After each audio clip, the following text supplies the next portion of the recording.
I think I can hear a voice. Yes. Yeah, Trisha's here too. Yep, I'm here. Shalom.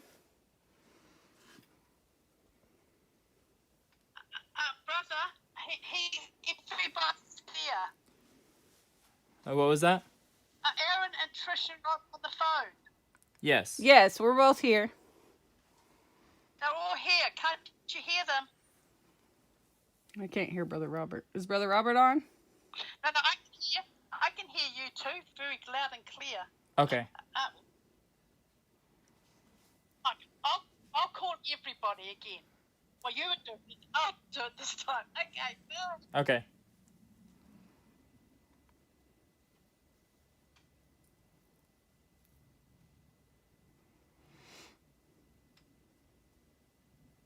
I was going to record, so.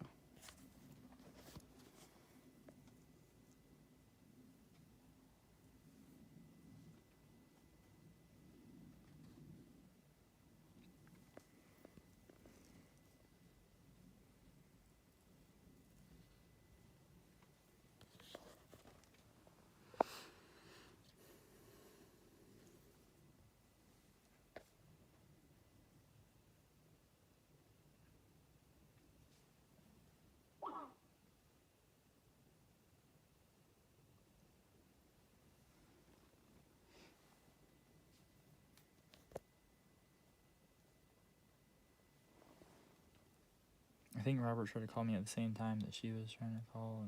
And There we go.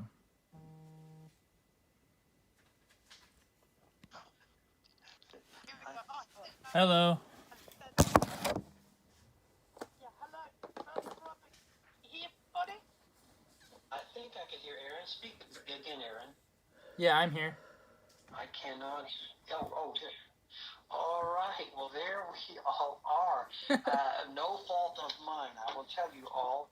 I don't know. Well, greetings, Aaron, and of course, I guess Trish is there where we can all hear one another. Yes, shalom.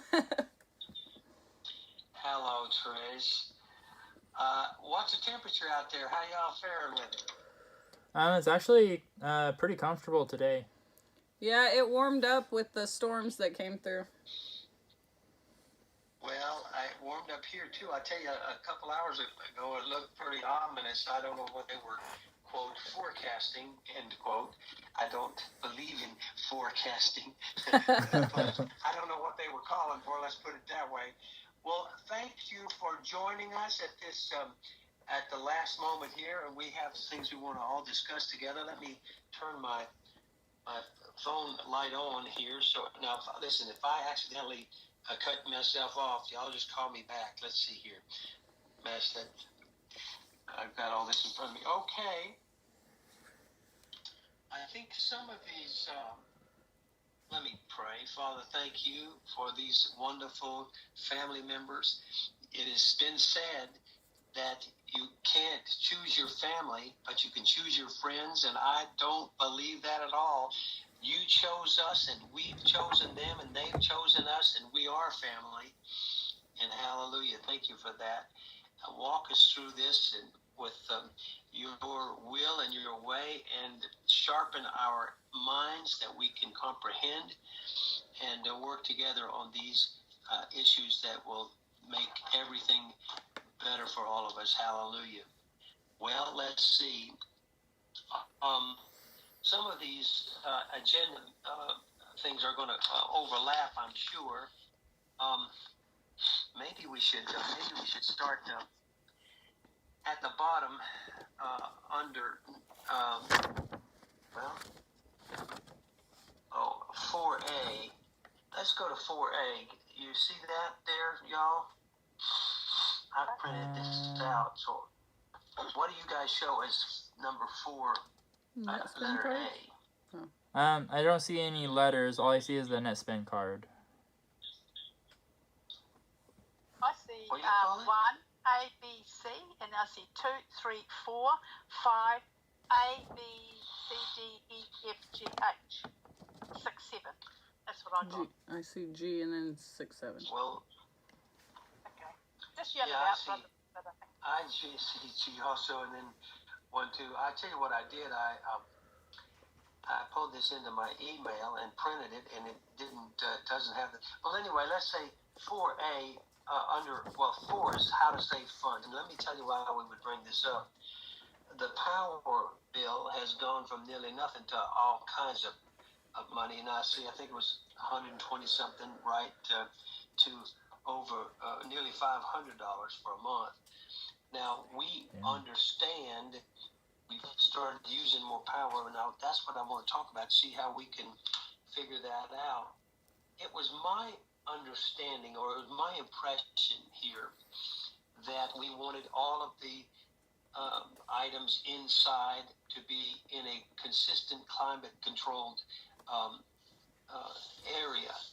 But I was not informed properly on that. In other words, for instance, if we have a work day and then at night we cut the heating and air conditioning down to something minimal, then I would say we would be able to save a lot of power, in my opinion. Now, what have you guys thought about that, or what has been your MO on the temperature in the warehouse?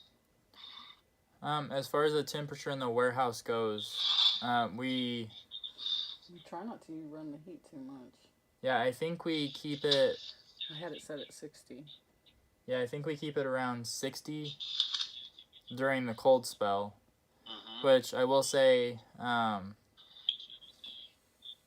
there was a short section of time where the breaker outside for the warehouse tripped, and it did get pretty cold, so I know it was having to work pretty good to keep it warm in here. I was also under the impression that we needed to keep it a fairly consistent temperature in the warehouse. Well, Shalom and I talked, and of course the boxes at one time were in some horrendous conditions, but they were inside, and it wasn't climate controlled like it would be now. Let me ask you this too. Isn't there a wood stove in that warehouse also? Yes, there is. That's we can. over in that one corner, isn't it? Yeah, it is in the corner by the air return, though. So it will. We could do that. If we have the wood stove going, it would be pulling warm air into the furnace, so it wouldn't have as much to heat up, if that makes sense. But we would have to buy more wood, or.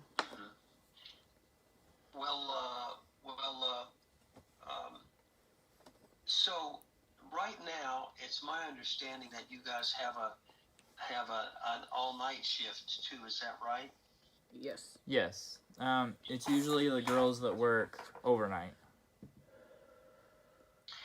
Well, let Ethan me does just start by saying, have you, based on the product that we're shipping out, have you just been trying to establish particular times of work, or did you find it necessary to work around the clock, or would you be able to do everything that you need to do as far as packing the boxes and getting the pallets ready in the course of one shift, for instance, like in the daytime when all of you could be. It would seem to me that it would be a way more effective presently if we could heat that warehouse as much as we could with the wood and supplement it with the power. Is that making sense? To where it would use more wood from the wood burner than the electric? Because I know I'm not looking forward to seeing what this month is going to cost here at this apartment. I know that electricity has gone up tremendously. Yeah. And so I will say the reason we've been doing it the way we have is the girls will get the email for the next day's order when it comes in. At like 3 a.m. usually. Yeah, it usually comes in around 3 a.m. And then they'll get to work, and that gives them enough time to get the parcels ready, and that gives me enough time to get to the post office. We started. Oh, gotcha. But you're only going to the post office twice a week. That's why we give you the whole M day. Well, that was my. You Yeah. got the whole M Yeah, day. yeah. The whole M day. This situation only applies on. Schedule. Yeah, this situation applies for Tuesdays and Fridays. But if they're on a night schedule on Tuesdays and Fridays, it's easier for their bodies if they're on the same schedule, regardless of when it is. They get more sleep that way. Okay, we discussed this as a. Wait. We discussed this as a. Wait. I gotta catch up here a second. Okay. I've still not comprehended yet what you mean by Mondays. Are you going to the post office then just twice a week? Is that right? Yes. Oh, Is that typically, unless there's. Tuesdays and Fridays? Yes. Yeah. Yeah. It's normally Tuesdays and Fridays. You broke up there a second. And so, if, for instance, that if we pulled it back to just a daytime thing where all of you could be, is there any reason in the way that the emails that all come in? I don't know. This is a Shalom and y'all thing. I'm just asking to help get me on the right page.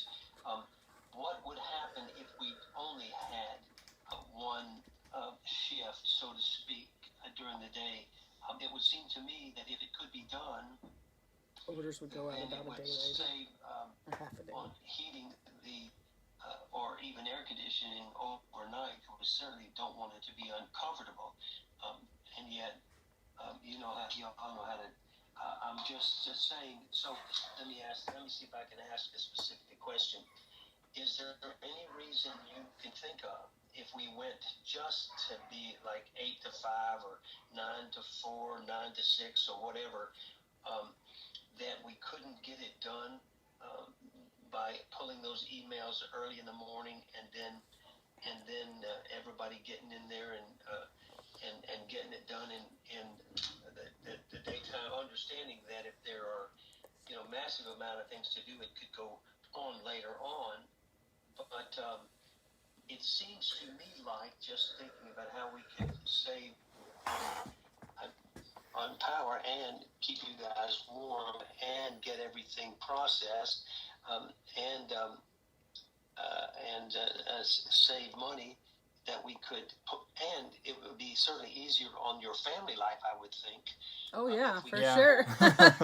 Yes. I will say if you guys are okay with, like, say for instance, the orders we get early Tuesday morning, if it's okay for them to go out On Friday. on Friday, and then the Friday orders go out on Tuesday, that would relieve the need to work overnight. Well, the only other thing, other than a delay, the only other reason is the Wi-Fi has a faster speed in the middle of the night between 4 a.m. and 7 a.m. or something like that. And so when we can't get anything to load, sometimes we can't even print labels after 8 a.m. because it's too slow. And so that causes a big problem, and then could potentially cause scriptures to not go out for, another 4 days. Okay, let's talk about that again. Well, hang on a minute. If the scriptures are held up for 4 days, we need to talk about that, because we can't have that held up.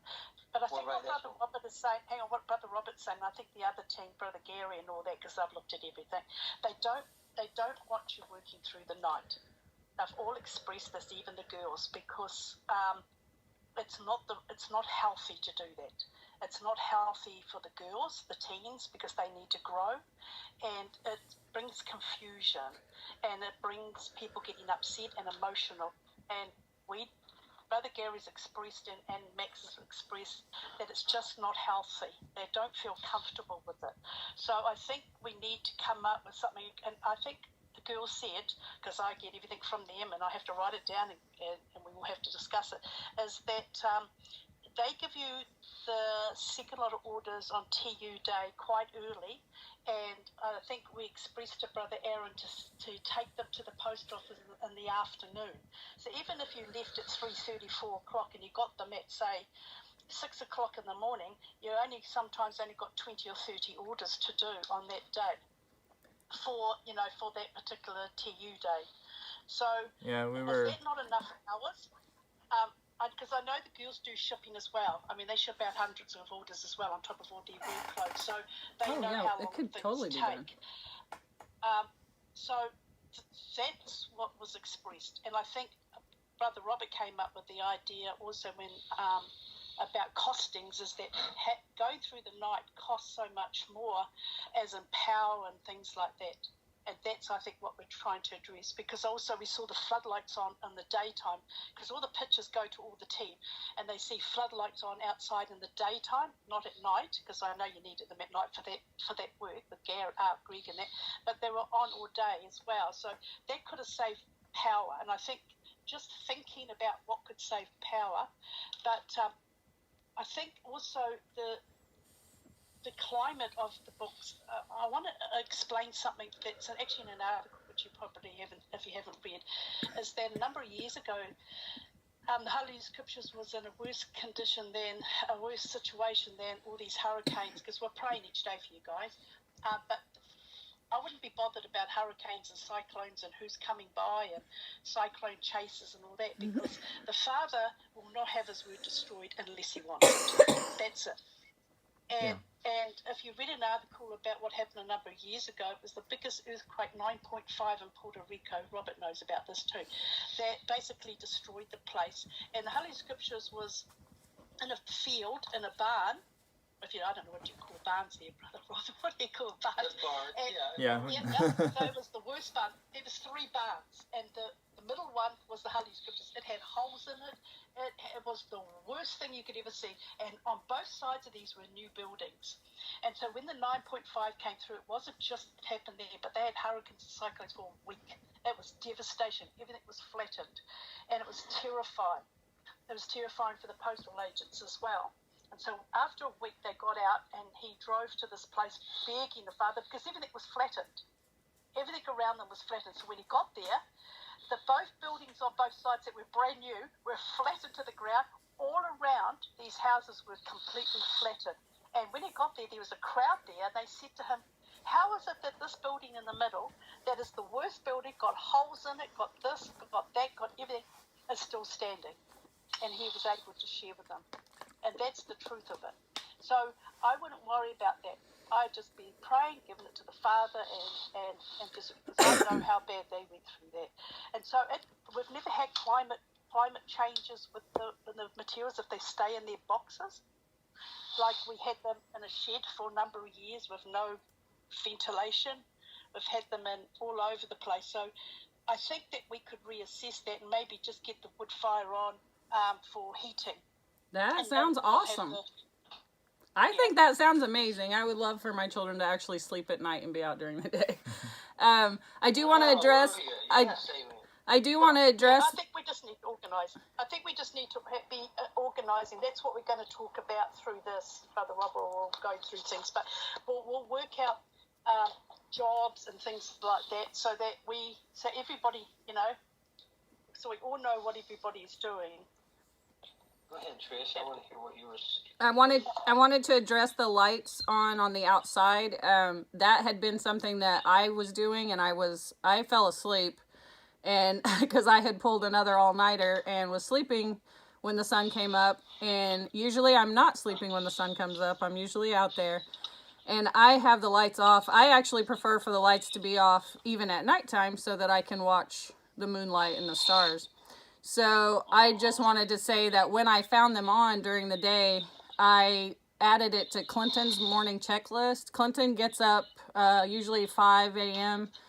every day and gets started on his things. And he's a very meticulous type of a guy. And so I asked him to start making sure that all of the outdoor lights be turned off. So that has not been an ongoing problem. That was a mistake that happened, and I addressed that. I just wanted to let you guys know. Sure. Sure. Thank you. That's wonderful. Okay, so Clinton's our light man, and was Clinton our photographer too there for a while, or was that Ethan? That was Ethan. Ethan, he's a very good photographer. Now let me ask you while we're on that subject.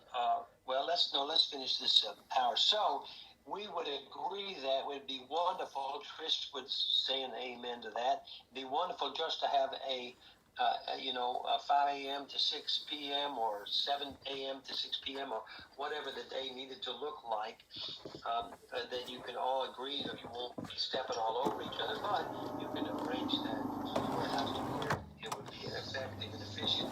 And so you are agreeing that you would rather not have a night shift. Is that correct? Yes, Yes. absolutely. Maybe you explain to us why you've got a night shift. Maybe you can explain that. And Yes, just explain absolutely. So hang on, Sister Trish, hang on. Can I just finish my question, please? There's a delay on the phone. If you could just cover, because I think it's on that list, just cover each person's job and just what happens day and night, and then Brother Robert and I can understand. There you go. Okay, so the reason that we have the night shift is because per our contract that we signed with you guys, it said that we needed to treat everything labeled as urgent as something to be done immediately at any of the hours, day or night, working around the clock if need be during busy times, and resting when it's slower. And so we were attempting to fulfill that to the very best of our ability and strength. So that is the reason for that. And as far as roles, both of the... Okay. Maybe Go you ahead. could She, just... let her finish, John. She's going to roles there. Go ahead, Trish. Okay. So the boys obviously also help a lot with the concrete work and the siding work and stuff that Aaron's got going on. But I'm going to primarily address what is the fulfillment side of shipping things out. So Ethan is primarily on pallet work and storage organization. Him and Aaron, they really focus on that, and Ethan does the bulk of the labor for it, and he's got the muscles to prove it now.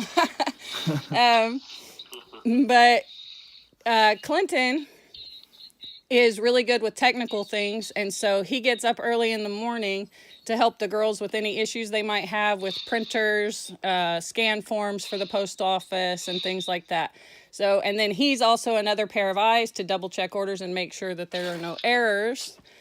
And he helps with various office organization things that he's really good at, and picks up, like I said, hey, I need you to add turning off the lights to your checklist. So things like that. Well, Olivia and Allison primarily organize the way that the shipments are handled. They handle the organization of the shipping supplies, making sure to keep an eye out for what we need. And Allison gets all the Cards of Hope orders put together neatly, because they were kind of a mess when we got them, and she's been working on that. And then they do obviously the orders for everything, the Vain Traditions and the James Block CDs and the special items and whatnot. So then Aaron and I both help them with that when needed, if they have a extra workload, or if someone's not feeling well or whatever. And then Olivia and I will often, especially with really big orders, Olivia and I are super fast, and we'll just work through the night and get like one day we got over 82 in one email group, and we were like, okay, let's go do this. And so I have been working on organizing the food storage and bulk food plans, along with the gardens that need to go up. I've never lived in this gardening zone before, so I had a lot to learn, I discovered. And so I've been trying to scramble and get that ready, because I know that planting time is going to be very soon here. And so yeah, basically. And then Aaron is our grand manager who knows how to do all of the things. You're making me grin, Trish, and it's good to hear. I guess you don't have a shortage of water out there. I mean, when I say that, I mean from the sky. The atmosphere, correct? Yeah. Of course, that one we saw the other night. Let's see. When we were talking to the other night we were on with Danny and Greg had the pipe that you guys had that was leaking.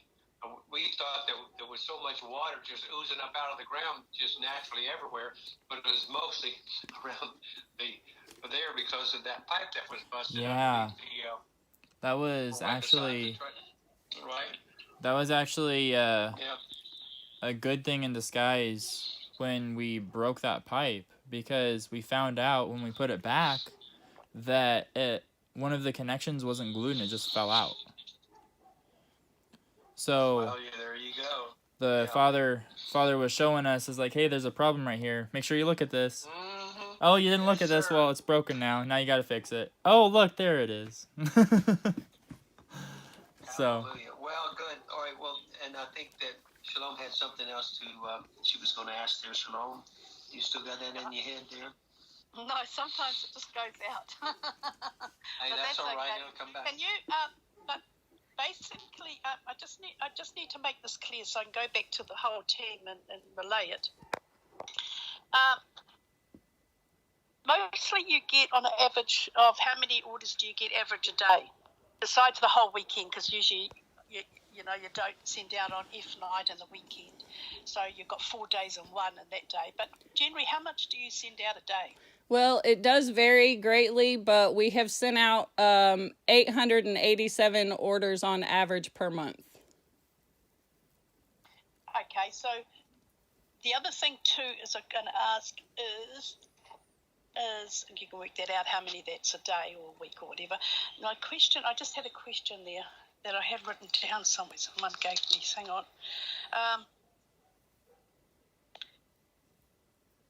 Can you tell us the process of how you do these orders? Because there is a lot of mistakes coming through. So the girls wanted us just to check, especially with the Spanish. I think it upsets us, and I'll tell you why it upsets us, because it's not our money. This is not no attack on you, I'm just saying.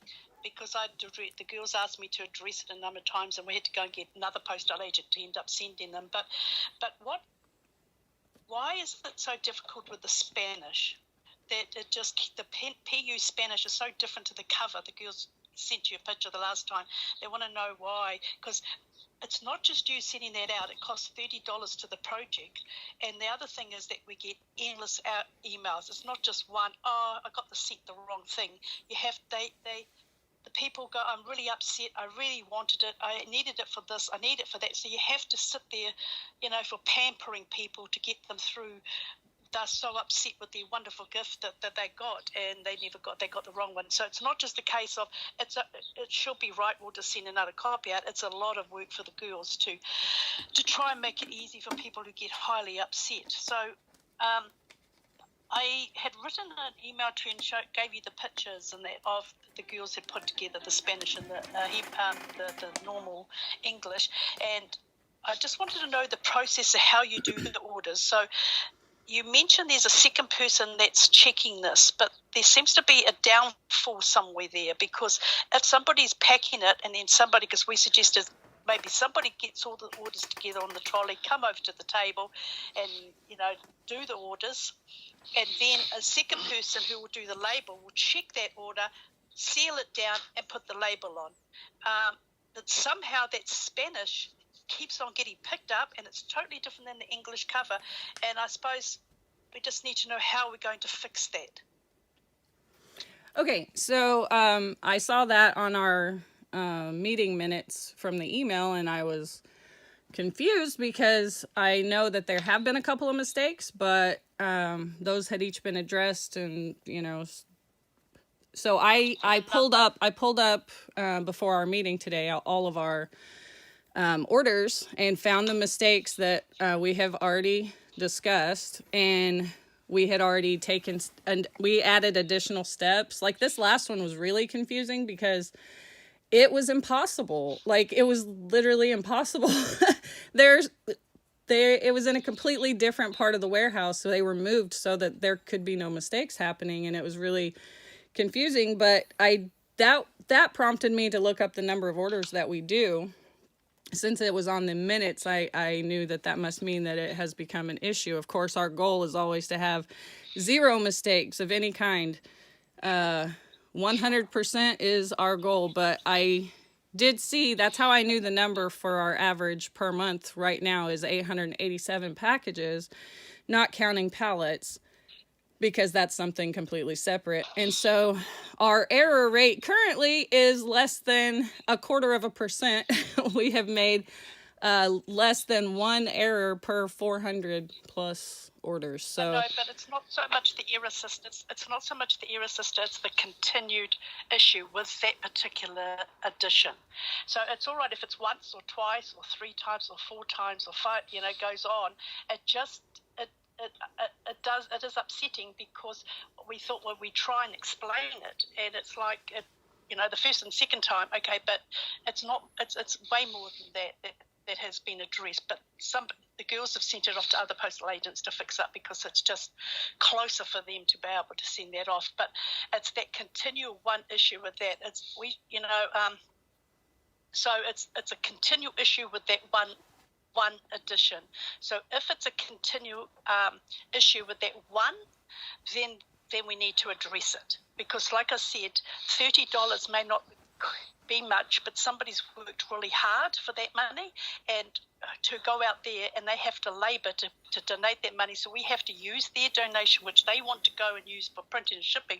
We have to use their donation to be able to fix the problem. And so so somehow we've got to have that second, because you said there's a second. I think I spoke to you about a month or a couple of months ago or 6 weeks ago about putting that second. Yeah, having the second eyes is really important with this project. So somehow if you could come up with a solution, because you did say a month ago that you had shifted that Spanish PU and the Spanish right away from... Yes, we did. From the PU, yeah. So maybe just think about how you could just fix that up. That would be really Yes, great. it would be wonderful if we could go back to the original way of doing it when the Spanish first came out, where the Spanish orders were in a completely separate email than the English. That was really helpful. They can't do that. They can't do that. Just because they've got so much on their plate. They don't just do emails of orders. They just do hundreds of emails a day. Seriously, it's really complex. It's all the postal agents and we don't want to get into that, but that's it. Can you let us know how long it roughly takes you, say? Do you go, when you get the sheet, the label sheet, do you go get all the stuff, put it on the trolley, bring it over, and then do the orders like that? Or are you walking backwards and forwards getting each order? We have it set up within reach from the work table. So there's a shelf with all of the items and all of it labeled, and it's within reach, and they can turn and reach and take it from the shelf. Now with the Spanish, we have removed it from that shelf, and they have to walk all the way down past the kitchen, around the long table to the other side to get the Spanish. We did that on purpose so that we wouldn't have any more problems come up. So now, you would look at the list and see how. But you would look at the list and do all the Spanish, wouldn't you? You wouldn't go backwards and forwards for one copy. You would go and get them and put them on the trolley and have all the Spanish there and do those orders. There's usually only 1 or 2 Spanish per order. The last mistake order that you sent us, it was very puzzling because there was only 1 order with a PU at all, and it was PU names in Torah. And then there was only 1 Spanish, and it was a HS softcover Spanish. So it makes absolutely no sense that it would have been mixed up together. It's very puzzling. Now, I'm not saying that person, I don't know. The only thing that I can tell you is I am having them add another checklist where we're stopping and verifying the Spanish. This doesn't make sense to me, but it has happened 3 times, and each time we've added an extra step, and we are doing our very best to lower our 0.25% error rate to 0. You broke up there a little, Trish, but I'll tell you this, Clinton's got the second eyes. Tell him that Brother Robert said we're going to start blaming him every time one of them Spanish Or blame the second eyes. Can you just, I just want to cover the work with the orders. Can you just tell me how long it takes to do an order roughly?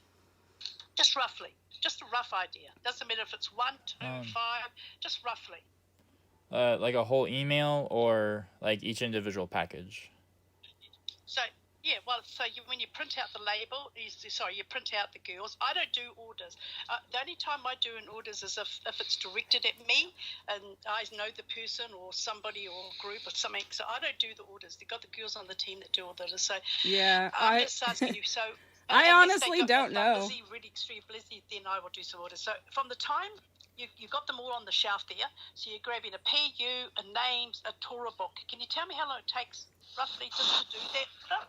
I can't actually, no, because we don't really watch the clock while we do it. We try to just focus on the work. We actually don't have a clock out here. I mean, there's a clock on the computer that's small, but no one really watches the time. We just try to really focus on the work. And we usually have some nice praise music going, and, you know, we try to pray over each order as well. So, I mean, we just try to make sure that the work is done correctly. Okay, well, say you say you get an order for 30 or 40 copies. So you're working in your night shift. I don't know what just roughly how many hours would it take you to do that? So obviously you would start at A and you'll finish at B. Just on the orders, what would that be? And how many are doing those orders? We haven't been watching the time like that. I can start doing that and then give you a report back. I can have them start logging time, like a time clock thing. Okay, because you guys what hours would you do at night time? What time do you start on your night shift and finish? It varies because we get started as soon as we get the emails, and that varies by several hours. So you get it by 6 o'clock in the morning, eh? The girls I know, they said they get it. Oh yeah, they usually, sometimes we get it at 2 a.m., sometimes we get it at 3 or 4, 5:30. It can be all over the place. Because you have it before you wake up. Because I did say to Brother Aaron to wait, you know, because we can't hold up orders. I mean, that's the number one. If we've got issues with your internet for the last 2 months, you should be on it every single day to the phone to these people to sort it out, because we can't hold up people's orders. Yeah, we need to get it out of Rachel's name, because it's in Rachel's name. They won't tell us anything. I know. So I'm going to sort this all out myself. And that's what we're going to talk about today. But I think one of the issues is we just need you to be like, if something's wrong, ring the people, just continue till it's fixed. They won't tell us anything until it's out of her name, though. I know. So we can't ring her. We can't. We can't. I know. But hey, I haven't finished. Please. I haven't finished. So what I'm saying is, if it's an issue and you can't fix it, then go elsewhere and see what other solutions are. Just say, because Aaron said this name, just go and get it. Get the costings and email us. That's all you do. So I went to ABC internet place. I found that they're the better people. Here's the cost each month. This is what we get. Can we change that? That's all you have to do. It's best just to think ahead of things and go, okay, we've got a situation here with this internet. We need the internet. If we don't have the internet, we can't do our work. So here's a solution. We need you to be able to do that, because we're working just as big hours as well with a big responsibility. So we've got to try and do other things for, that has to be done for. So it's like that can be amazing and help us, all of us. Well, what I've heard is that we do know that the internet is quicker from 2 to whatever it is in the morning, but I feel like we need to make sure that during the day it's adequate. And what I was wondering too is, does everybody there have a smartphone? Because it may be that if Ethan and Olivia and Clinton and all of them are say looking at YouTube videos or self-help or whatever, that all of that eats up into the data plan and probably would slow everything down. So it might be that if that's going on, you'd want to do that in the overnight hours, and make sure that the only thing that's drawing on the Wi-Fi are the project things. Does that make sense? Yeah, so I have thought about that, and I have instructed everybody to stay off the Wi-Fi as much as possible. Sorry, Brother Aaron, I can't hear you. I have thought about that, and I have when I ring up, Go ahead, Aaron. You're breaking up, Aaron, but try it again, buddy.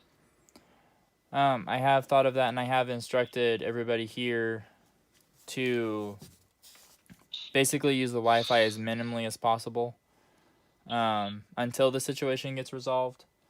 And there are like small things that we use, like there's a chat app that we use to talk to each other with that it shouldn't take up very much, but I wouldn't think so. No. So just things like that, and then we might like I might send like pictures from my phone or things like that. But I've been having everybody keep all of the extras to a minimum. Well, before this, we were all sending pictures from our phones Right, of the work. Right, Yeah. And that was all going over Wi-Fi too. When I spoke to the lady at sorry, Brother Robert, when I spoke to her lady, because I've got to get this shut down, this account, and reopen it. So I want to talk about that before I did that. So I told her I'll ring her in a couple of days. When I spoke to her, though, she was lovely. She looked into the system and she said there's quite a large amount of downloading. Pictures, viewings. I don't know nothing about this because I don't do this, but I'm just saying. She said she saw a lot of streaming, and I said, I don't think so. I don't think these people are like that. She said, well, I can see all the downloads and things. She said that is eating up your data, and then it becomes very slow. So yeah, maybe they told me the same. Brother Robert mentioned. Okay. They told me the same thing about the virtual calling. So I don't know why they would be telling us different things.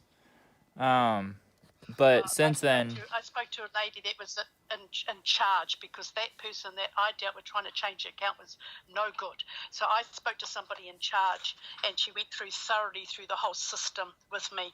And I spent over an hour with her on the phone only 2 days ago, and she's given me her personal phone number and everything about this whole situation, because we've got to shut this thing down. But I've got to figure out in my head when we talk through this when we can do this.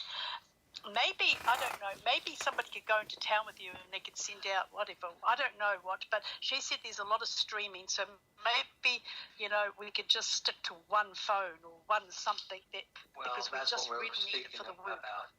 Shalom, that's basically what we were just talking about. If anybody is looking at anything on a Wi-Fi thing during business hours, it would be taking away from the speed of the micro millibytes per second or whatever it is, but I mean it's when she says downloading, it could be streaming. So not downloading. Streaming would include like a YouTube video or stuff like that, and that's what we're talking about. That Aaron has told them to not to do that during the daylight. The time in the day, because that cuts it down. So then the next thing is, as you say, Shalom, you're going to have to get the whole thing switched to where they'll have unlimited. No, they don't have unlimited. She explained to me, Brother Robert, out in the rural areas, you get 100 gigabytes, and that's it. But you pay for that, but at night time, they allow you to have it free, whatever's free. But if you use up your 100 gigabyte on streaming or whatever this thing's called, YouTubing, whatever you're doing, if you use up your time in that, it will go slow. Doesn't matter what, it will go slow. Because when you go down into the evening or you go over that 100 gigabyte, they will let you have it free, but you'll only get like 20% speed. It will be so slow that you will not be able to use it. So I would suggest, I don't know how we're going to get around this, because I think that we really need that internet for the work, and so that the labels can be printed out and all that. And the reason that's not being printed out, she said, or we're having issues, because it's not emails or printing labels that is eating up data. Those don't eat data. And I know that because I talked to our web guy who works full-time for us. He says, no, it's not that. It's streaming. Streaming is eating it all. And then what happens after that is, if you're streaming music, are you streaming video, YouTubies, that will eat the data and you're not going to get any speed. It just goes down, down, down, down, down until it's just about crawling space. And then when we ring them and jump up and down, it's nothing wrong with the system. It's just that we've eaten all the data up and there's nothing left for his word, to be sent out. That's what they said. Right. I can't get any more data, brother. That's all they give for Yeah. Well, I heard you guys, one was saying 100, one was saying 300, one was saying 400. I've heard several different. It's only 100. It's only 100. Yeah, it's only a 100 gigabyte plan. Which is a lot. Yeah. Say again, Aaron. The video call was a streaming call. Yeah, the video call counts as streaming. Yeah, right. Yeah, that video call So- we did the other day would be, but it's not going to eat that much. That's Well, not It was It- several hours, yeah. It Well, would. it stopped. We did run out that day. We ran out that day and it had just reset. That it did get used up with that video Zoom call party thing that we had. Right, it would. that wouldn't have taken Shalom. 100 gigabytes. Shalom, I will tell you that the Zoom call on the video and audio would suck it up. It would suck up a lot. Now, that's my experience with it, yes.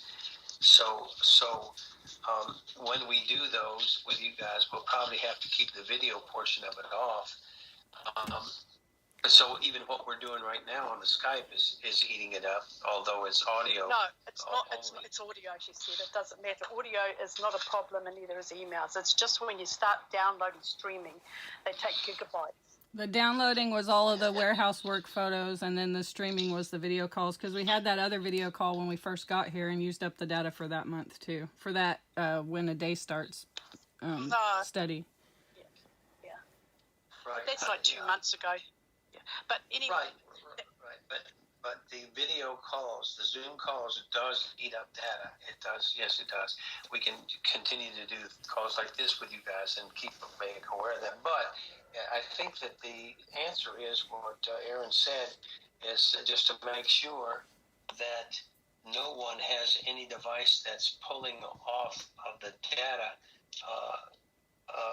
that's needed for the project. Now, let me ask you this: when does it reset? Is it at the end of every month of the spin cycle? Have you figured out let when that is me yet? Is check. that the way it is? Do you know? It tells me. I just have to go to it. It says 17 days left until the allowance resets. 7 days, 5 hours, 16 minutes. But at the same time, it gives you what's been used at this point then. And Yeah. so you can kind of keep account of it. If it's 100 a month, then if it tells you how many days till it's reset, it would probably tell you what the usage is at that time. Yes, it does. Would you think it would, or does it have that on the display? Yes, I have it right in front of so me. you can kind of keep an account. Oh, good. So then how many, you just said what it was, 7 days left on this cycle, is that what you said? 17, sorry. Oh, 17 days, okay. Yeah. Let me see then. 17, that means on the 20th of the month is when it resets. And so you have how much left between now and 17 days, does it say? We don't. We have 0. It's 0. So Yes. Can you tell us how much was done yesterday? Just want to ask a question. Can you give us a reading of, so I can tell this lady, on the last, what's today? Just hang on, Rob. I've just got to, because I've got to give her a call and she's going to ask me. So, say from Shabbat to today, can you tell me each day the data that was used? It doesn't tell me that much. She tells me. It just tells me how much is left. So, out of 100 gigabyte, because this technician says and our web guy says that's a heck of a lot of data. We don't use that much here, and I'm on this all day, so is hubby on this for our work. But tell us then, 100 gigabytes. Well, And it's... nobody's this month gone streaming or nothing. Is that right? No YouTubing, nothing. Because she says it is. So I have to go back and dispute with her and say, no, they've told me they don't do YouTubing and movies and things like this, because she said she sees a lot of movies. Does anybody go on Netflix? I don't know what this Netflix is. We don't. Okay. She just said it's YouTubing, downloading. We don't have Netflix. We don't have Netflix, but I don't know if any of the men that came with Brother Greg have it on their phones. I don't know, but we don't have a Netflix subscription. No. But does anybody do streaming daily on this? Because she said that not daily. Do. So I've got to go back and dispute. I listen to Nobody goes on YouTube. I do listen to Brother Adam's Torah portion that he puts out every week, and he's also been doing a series on the Testament of the 12 Patriarchs, and so yeah, I do listen to those,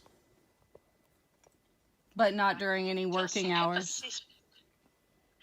The other question I suppose we could ask is, just thinking outside the box, when Brother Aaron goes into town, is there a place there that gives free Wi-Fi that you can send the pictures at that time and things like that? Not that I know of. I can check around. Well, Aaron, let me tell you this.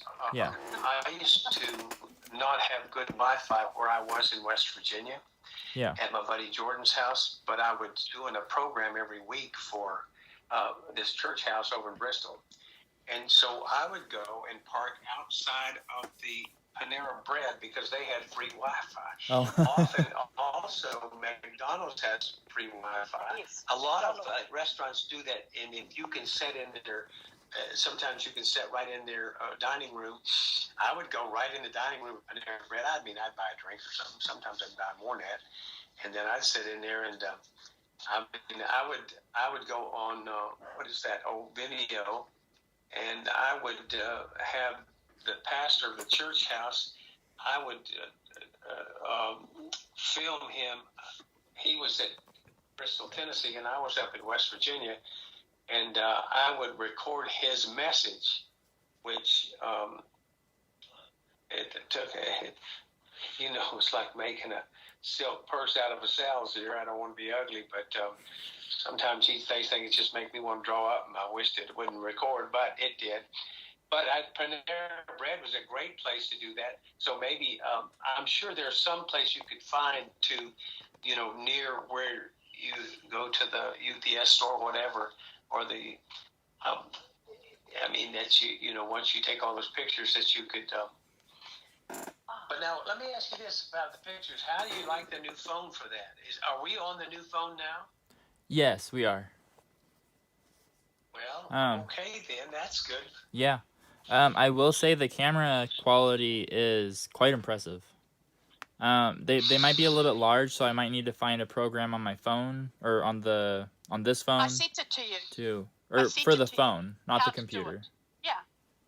I told you how to do it on your phone, because all the situation is that you need. I sent you a note. Go into this. I don't know nothing about phones. It's way over my head. But go into this. Click this. Click that. Click this. All you have to do is just get it down to medium, and then fire them off. When you're in town, something like that. When you're in town, the way I did it that you liked so much was, I took them one at a time on the Skype thing out there, right from the ark, and I took them, on the where you text on the Skype, just to the left there's a camera. And what I did on my phone was I would do that camera on the text on the Skype and take a picture, look at it, and if I liked it, it would let me send it right then. And one at a time like that happened. It didn't bog down or anything, but at the same time, that uses the data from. So it would be great to figure out, how to do the medium pictures and then save them in your phone. And when you go to town, to send them that way. But I'm glad that phone is working, and certainly it ought to be able to give you options that you can attend to that on. I don't know anything about anything other than an iPhone. It's like my Aunt Cecil said, I went to her house one time. Her name was Cynthia Viola. She died when she's 94, but Aunt Cecil went to her house, and I said, Auntie, what you watching in there? She said, oh, I'm watching that Lorraine and Mitzi. She meant Laverne and Shirley. And I said, well, now, what do you think about this show? And she said, Lord God, honey, she said, I don't know anybody that ain't on Channel 8. Anyway, that's just a little, that probably don't, it's not funny anyway, but that was my Aunt Cecil. Yeah, Well, sometimes those channel knobs fall off and you can't do nothing about it. Yes, sir. That's right. So maybe I'm just thinking outside the box of taking things like that into town, and then maybe getting some USB and downloading some things that you do want to watch, in town. Put it on your USB stick and then bring it home. Maybe that's just different ways. I mean, watching Torah portions or something, on Shabbat. That's not an issue here, but we've got to somehow find out what we can do with this other issue. Maybe using it all day and then doing a night shift again as well is just eating up the data. I don't know. We just need to address that because we can't have parcels not going out. Because Yeah, I agree. if that's the case, if you've got a stock, we can't do that. It's not my decision. It's a decision of people who order. And, we're living in a world where people want things instant. And at the moment, we're only sending out twice. And I think that's why we suggested when you're going on TU Day, go in at 3:30 or whatever, and take them, and then so the team has got from the morning to the afternoon to get that lot, and then you just start piling, and obviously you'll pile other things in. Can you tell us how many pallets you've done so far for the shipments out? We have the Canada pallets ready, and then I just got the list for the other one today. Oh, well, we sent the whole lot about a month ago, so I'm just wondering if you got all those. There's not room. All I got was a list. I didn't see an itemized list. I just saw the countries they were going to.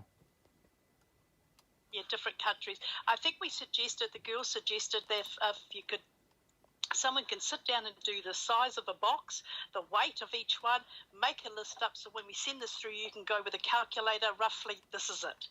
And then that would be a quick way of doing it. Because I thought you said that you were doing pallets each day, but... no, we don't have room to do them. We've been waiting on the concrete. Oh, yeah. No, I know that. Okay, so... only the Canada ones. And we were also waiting on the trailer, which we have the trailer now, so... Yeah, we have the trailer, so we can do it the long way. As soon as we have the updated bill of lading for the Canada, it's already ready to go. Yeah.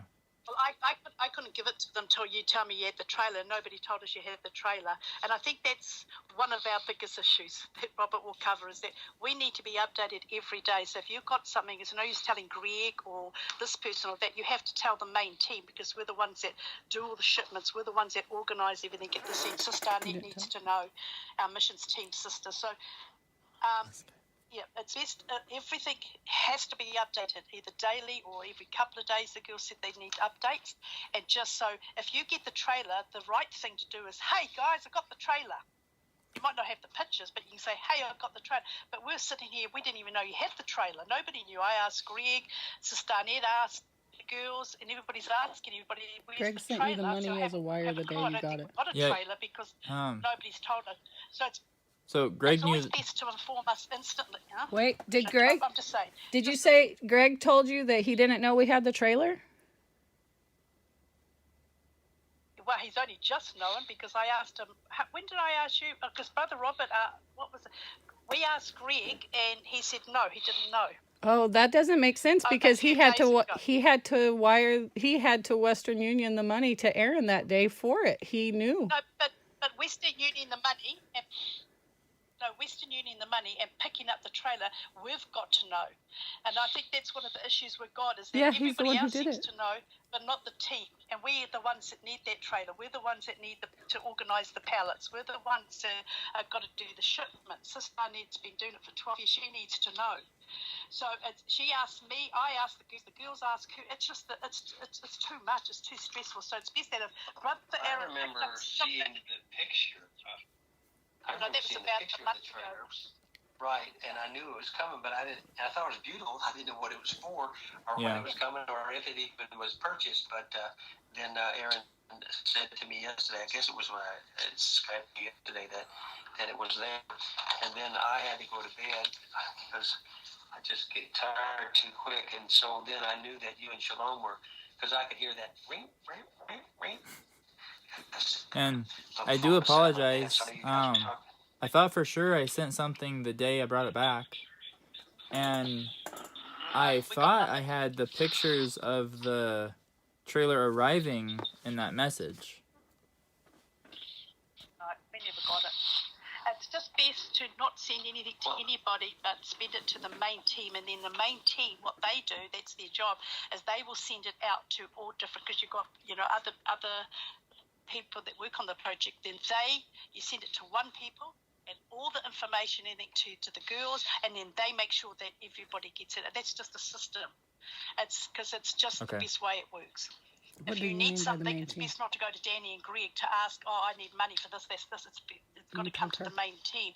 Because at any time that, say, Danny or Gary or hubby or Robert says to the girls, hey, listen, I need information on ABC, and it's not in our system, they can't give it. So that's why our system's got a huge backup whole thing. And then even you guys, you might go, well, ABC, and we'll say, okay, we'll go and have a look, and we'll be able to give you that information.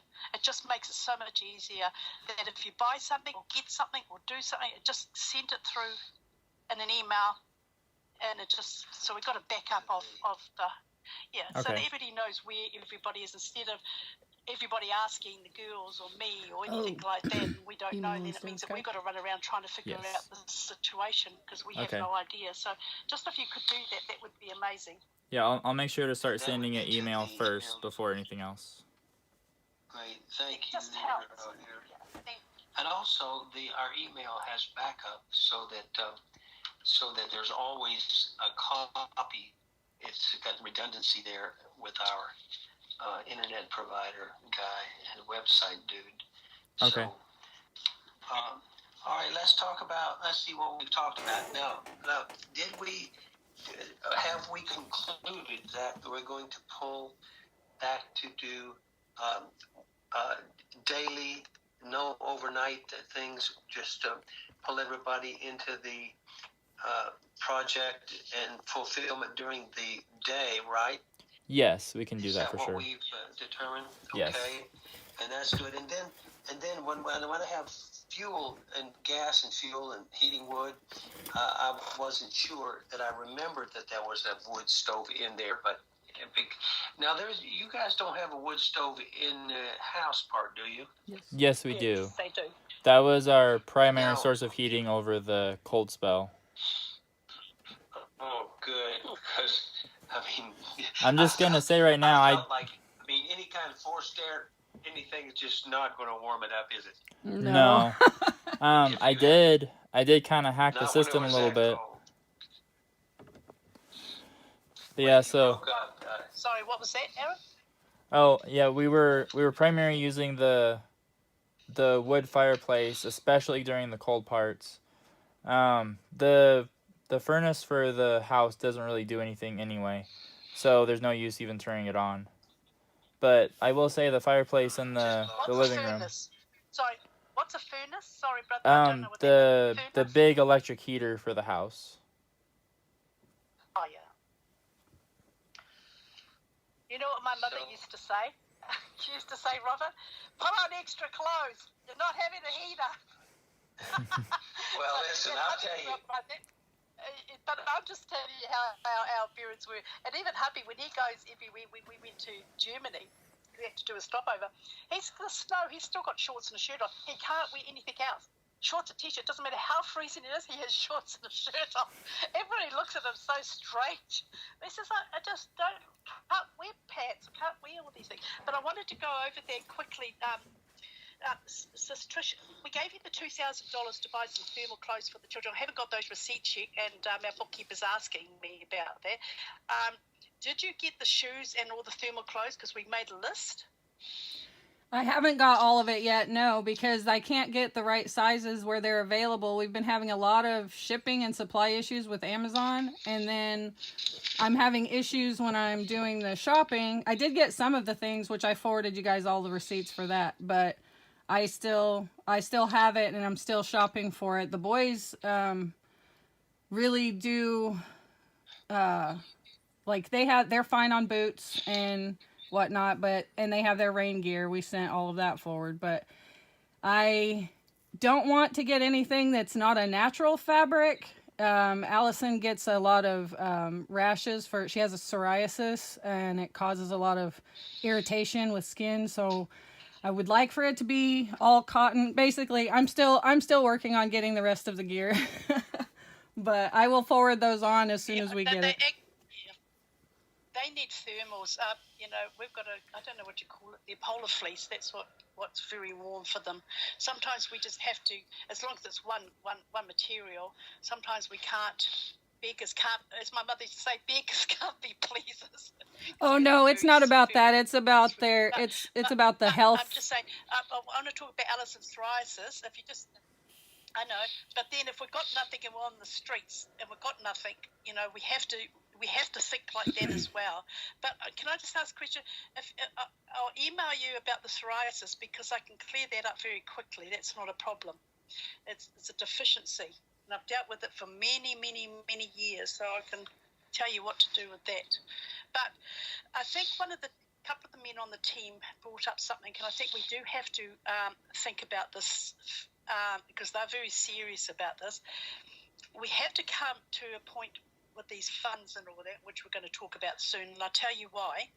Because tomorrow or the next day or next week, there'll be nothing. There'll be no bank accounts, no power, no nothing.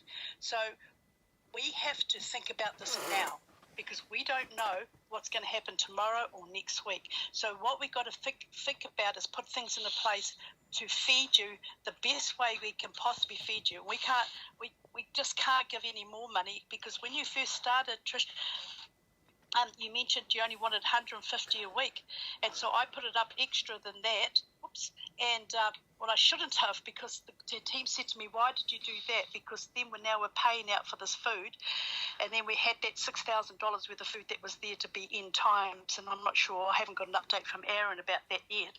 But we have to address this, because the costs have gone up 3 times the amount. Now, as we discuss this, we didn't think, and I suppose this could be partly my problem as well when I went to relate it to the team. And I'm just saying, I have to be honest here in my heart, because we didn't realise that it's going to be close to 3 times the amount of money of having so many people. I don't know. I think because when you and I spoke about this, is that you mentioned you only wanted 150 a week, but that could change when you started growing food, and then X amount was for the food each month. But that would be cut down because you're about to grow or get bulk food, Sister, which hasn't happened yet. I need to interject here really quickly. That conversation, when the context of when I said, man, I don't know, maybe you just misread it or something. The context of me saying that when you were asking for an amount is I said, I struggle right now. We're living in a tent beside a river, and so we only need $150 a week, LOL. And I said I would rather you all pray about it as a team and make us an offer, and if we can accept that offer, then we will. And you offered us initially $500 a week and then $350 a week, and we accepted both. No, I didn't say 500. Yeah, I have it in our Skype messages. Yeah. So that was where so I didn't say it would be $150 a week. I was saying that's what it cost me to live by the river in Missouri in that campground. And yeah, but then you said that you'll grow some food, and then that could be down to 75 or something. Yeah, we understand that. I said if we could, yeah. We understand that, sister, but we're at a situation where we just can't afford to keep going like this, because these are donations that have been given. We can't. That's why your new cards are coming too. We can't have you just using the cards for anything without. It's just not good for the project. It's not good for the bookkeeper. It's not good for anything like that. It's like you had a baby gate there for 116, but you could have just cut some wood and nailed it together and made something for $5. That's how the team sees it. I'm just saying, relaying things 16. to you where we need to, we can't, because you see an amount in the bank account, but that amount's basically all gone because we've got shipping bills we have to pay. We've got 4 containers that used to cost us $8,000 to ship. We now pay $20,000 each for those. It's an $80,000 bill we've got to find the money for. We've got a shipping bill, so we don't even have the funds to cover those. But because we're doing step by step by step and breaking it down with the printers and asking them to wait, they allow us to do that. So it looks like a lot of money, but it's taken, and that's why we don't want to have to explain to people what we've got. So all the team decided to get those cards, which are coming to you soon. But the thing is, we can't keep affording this. And I'm being serious about this. The whole team's been serious. Even the bookkeepers chimed in and said, you can't afford to do this. And I don't know. That's why I think we're coming to you with Brother Robert and talking about how we can get this somehow cut down. So the girls did a budget up for the food, and I think they sent that to Brother Robert, a scale of the food, the bulk food, the baked rice and things like that, and putting somebody, because we thought that Sis Victoria was going to do cooking full time to feed you guys big lots of food and soups. yeah, she like is. That That's what we're doing. Yeah. Sure. Yeah, because the girls live on rice 3 times a day. They love it. Okay, I have a question. Are you saying that we have misappropriated funds in some way? No. Okay. No. Did I say those words? That's why I'm asking. Because we were also under the impression that we were supposed to buy tools and supplies for starting the homestead and also getting animals. The house sold. I'm sorry? The house sold. We've poured so much into there. Haven't you seen that the pouring of the funds are into that place already? And you've only been there a short period of time. The place hasn't sold. We can't do any more. Oh, we were under the impression that we were under the impression that when we got that card that's what we were supposed to do. And in fact... No, definitely not. No. That card was a card that is connected to the main project. That's the main project of Greg's one. But that's going. So we can check our emails. Back to Greg, so not to use that anymore. And I think Sis Danny's got one that will have your gift on it, your payment each month for your fulfillment fees, and then a separate card and the food on that one. And then on the separate card we'll have the petty cash, which we have to have the receipts. So once you get the receipts, the bookkeeper, she will let Sis Danny know, and she'll top it back up to $1,000 a month for the petty cash. Awesome. Who's the bookkeeper? I did ask Brother Aaron about the tools and that, and he wrote back and said he didn't need this and he didn't need that because he's got this and he's got that. And I said, oh, okay, but we can't do anything else until that place is sold. No, I didn't say that. Say. I'm sorry. I'm not. The buyer for that fell through too, so we've got that on the market again. Okay. So no, Trish, we're not suggesting there's been any misappropriation at all. We're just trying to get a hold of what's been done and see if we can make sure that we have budgetable, that what we do is budgeted to where all of us have recognition of what's going on, and so there'll be no surprises. These incidentals, we'll say, that have happened here over the last couple of months are, in my opinion, just part of the business of learning what's needed or what's not needed, and there, of course, a lot of, when you're setting something up like this, there's just going to be a lot of incidental things, and we know that, and so now we're just trying to figure out with what we've got, what you guys have, how we can be the best stewards of this and make sure everybody has what they need, and yet I have a question. And everybody's... Go right ahead, sweetie. Sister Shalom said that Aaron told her that he didn't need tools, and I would like to ask Aaron about that myself. Particular tools. Just a particular things that I asked, and he said he's got that. I think it was axe and things like that for the cutting, and you explained that. But at this stage, so had that. But we haven't got any list. We haven't got any list of what you need. But at this stage, we can't spend any more funds because we don't have the funds to spend. That's what I think that Okay. trying to address so that we can look at what can be cut down. We've already been doing without propane also. I mean, if we're supposed to start a garden, I've got to get the supplies. You know what I'm saying? That's why I thought we were told that we were supposed to get our seeds and get our garden tools and We sent you seeds. and get I sent you the seeds. You told us to get more than that. And then the greenhouse. You found some seeds there. No, you found seeds there. Yeah. So I said use those, and I ordered some more for you. I ordered them, and I sent them to you. Yes. Yeah. We got all of that. But I'm talking about a different conversation because we were supposed to be getting like trees and more than just. Get prices for trees. Yeah, I tried to get prices for trees, but we can't afford to pay that kind of price for trees. Right. That's why I said they're very expensive. They are very expensive. Yeah, they are. So what you might have to do is just source some more, ring up when Brother Aaron goes into town to a garden centre, just get some prices on 2 or 3 year old trees for now.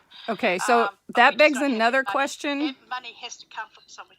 That begs another question of all of these things that Aaron needs to do when he goes to town with the packages.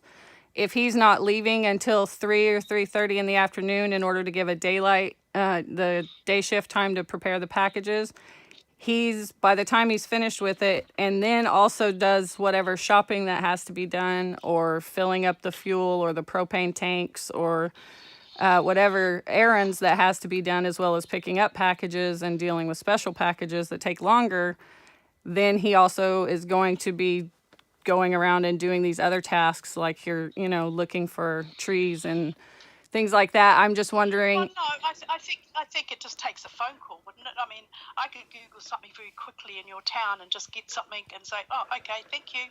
It's just a quick email. It doesn't have to be a long email. Just locally of the centres, you could even give a quick phone call, or you can do an email and say, hey, what's the price of the 2-year or 3-year trees? Thank you very much. What do you got in stock? Thank you. Come back to us. Oh, yeah.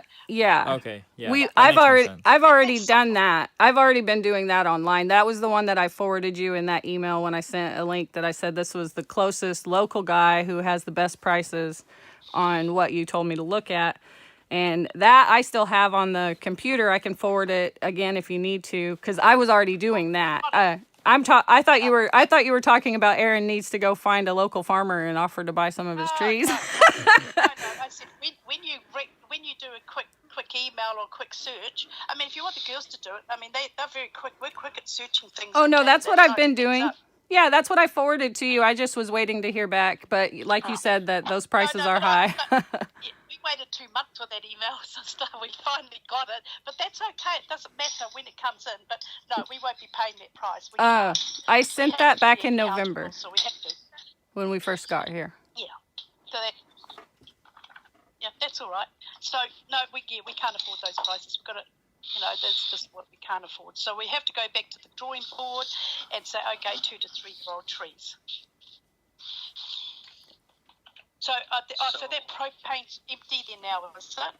Yeah, the price. So I can go ahead and give you the answer on the trees because I've been the one researching it. If we scale it back to 2 to 3 year old trees, then it will be roughly a price of $59 to $129 per tree. We just have to be very. We just have to be good stewards. That's all, because this is not our funds. Yeah, I'm just submitting it to you for your decision. It's your decision. So I'm just telling you because that's the prices. I've already done that for you because we had already talked about that before we even came here. So, but I know it's easy to lose things when you're getting 300 emails a day. It gets very hectic. No, we read all your emails. No, there's 5 of us that read all your emails. So, no, we never got anything of that. We got 175 and a 250 slash. We got it all. We don't lose any emails, Trish. We don't. We've got a very good system. It won't allow, it alerts us if something's not read. We've got that. So, no, I finally got that from you a couple of weeks ago. So the girls passed it on to me and I had a look and we thought, no, we can't afford that. We just don't have we don't have the funds. So I think what what the team discusses, what are we going to do? Because we've got 3 times the amount of outgoings than what we used to have, and so we have to have an accountability somehow, and I'm not sure how we're going to do it. That's all. Well, I think we're making some headway here. I do. I think so. Am I by myself? No, I'm Yeah, still have a here. cup of tea. Well, Well, I mean, I think we're having healthy dialogue. That's always encouraging. So let's see. Well, I'm glad to hear that you got them wood stoves going, and now, are you on the wood? I remember when I was there was a little shed out there that had a lot of wood cut. How much of that is being used? Are you being able to refill that? What's that look like? I didn't have a chainsaw until Greg was here, so I've been able to do a little bit, but we went through roughly, I would say somewhere between a third, somewhere around a third of the wood that we had stacked up is used now. So that means that basically that amount could potentially carry the property through the winter if you've just used a third of it by now. It's closed it in, but you're going to have to. Well, I'm glad, but you got a chainsaw, and so that's not going to be an issue. That's going to take. We know what you're going to be doing during the days. Yeah, for sure. When you're not going to town, this manly stuff. They already say I look like a lumberjack, so I guess I'll fill the role too. Well, you do. Yes, you do. I'm a lumberjack and I'm okay. Anyway, sorry. That was Monty Python. Just going back to your cutting wood and the growing and all that, is there a way that you could do a schedule? I mean, this is just out of our head. I mean, you guys will know better. But it'd be best to have, because you've got 6 of you, haven't you, working there? So one of them's in the kitchen full time doing the cooking and all that and researching good recipes and things like that. Yeah. Just That's with work. the other lot of you, for the amount of work, because you said, I just got, because I'm writing everything down, I've got to make myself clear. So, but Brother Aaron, apparently you've been doing for the last couple of weeks pallets, but how long has a pallet taken you to do? We've been. I know you have to redo it. Forget about the redo. I'm just Well, saying. we haven't had the pallet. space How to long do does it take pallets. you? Sorry, brother? We haven't had the space to do pallets. Oh, not even in the containers. No, the 'Cause that's where containers. there's wet concrete in front of them. Well, the 2 new containers is holding the new shipment that we just got. One of them is over half full, and the other one is around half full. And then. Okay. And then we haven't had the space to empty the first 2 containers. And then we did have the Cuba pallet set up, but that one's put on hold. So I guess if we need to make space, we can tear that one down and use that one for one. So even if you build a pallet in the warehouse, you can't pick it up presently. So it would seem. No, what we're doing. Yeah, what we're doing right now is we're staging them inside, and then when we are ready to ship them, we're gonna wrap them up and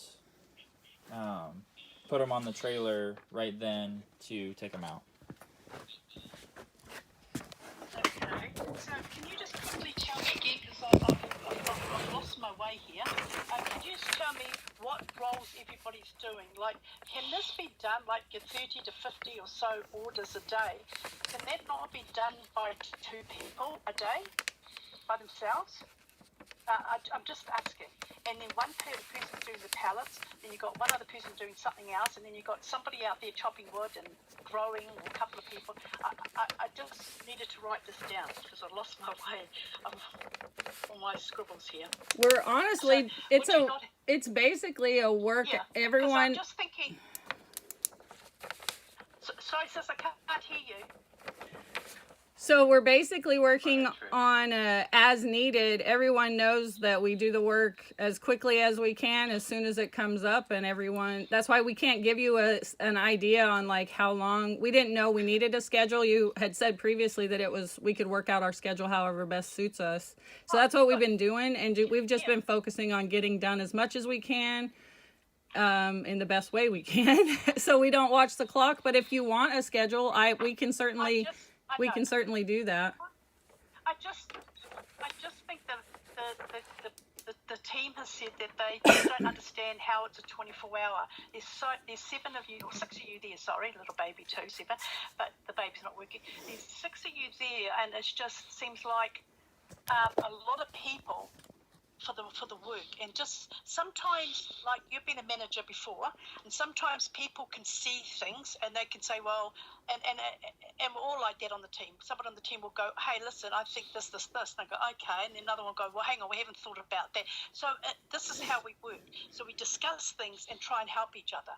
That's what we try and do. So we always try and think about ways of doing things, or that there could be suggestions outside the box. Yes, if someone could come up with a way for us to not need sleep, we could certainly get more done.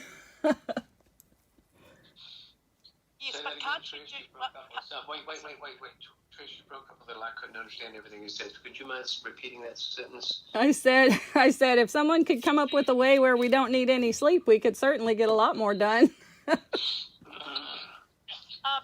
we don't understand how can you just give us the roles of everybody? So, because you're doing 24 hours a day for half of you, and someone does one half, you do the other half, why does it require that much time? I don't know where you got it's going to be a question. 24 hours a day. I don't know where you got that. Everyone works as much as is needed. I know we've had as long as, I think 19-hour day workday was one of our longest, but that was when we were having a lot of shuffling around of boxes trying to make room because we had those other shipments coming in.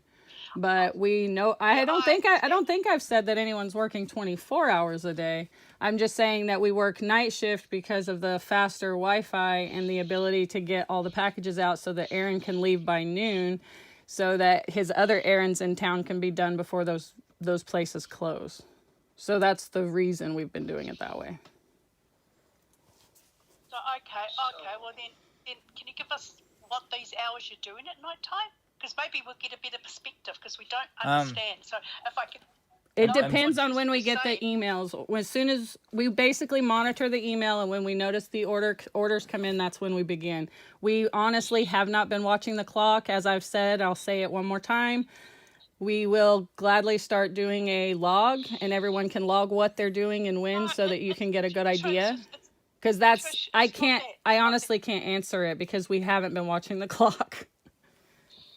No, I suppose what we're trying to get in is you obviously get up, you have your breakfast, blah, blah, blah, get going at whatever time you do. You obviously know so many hours. Are you doing 1 hour a day? Are you doing 10 hours a day? Are you doing 3 hours a day? We honestly don't keep track. Brother Aaron, what do you do? What does Brother Aaron do? I know you don't keep hours, but we don't look at the clock. In our head. We don't look at the clock usually. I look at the sunlight and I'm like, oh, it's dawn. And then I'm like, oh, look, it's probably about, getting close to supper time, that kind of thing. Like, we really don't watch the clock.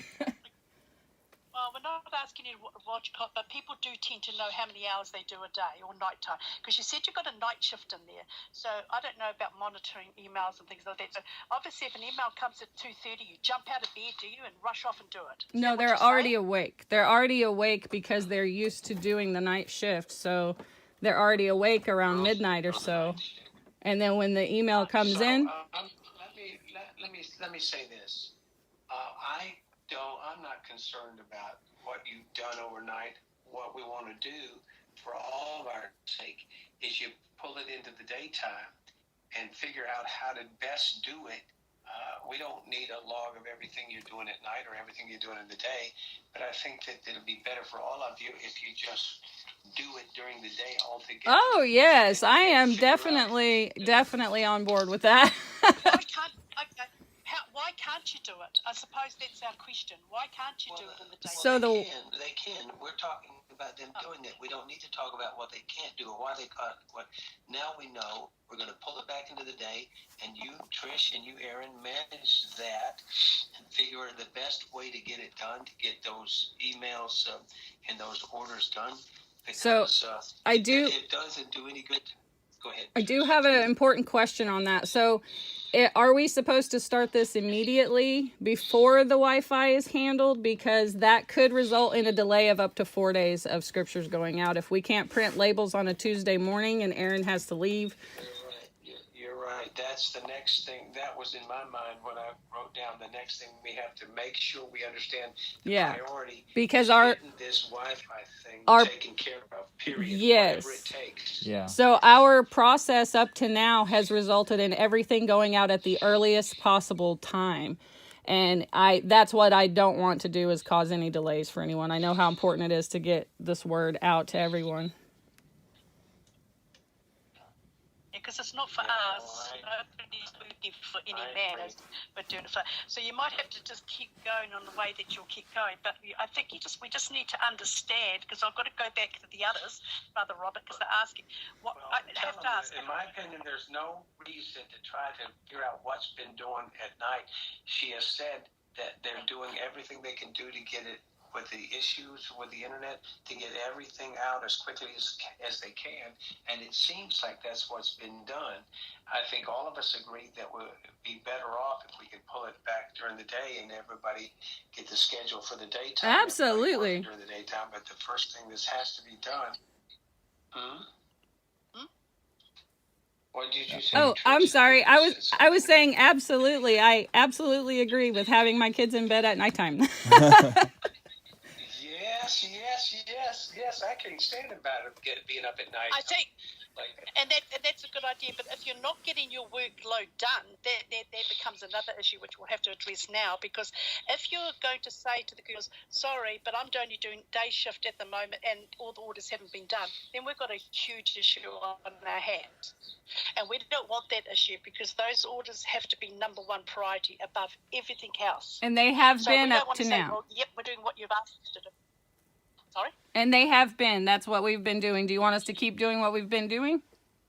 Or do we change to daytime? I don't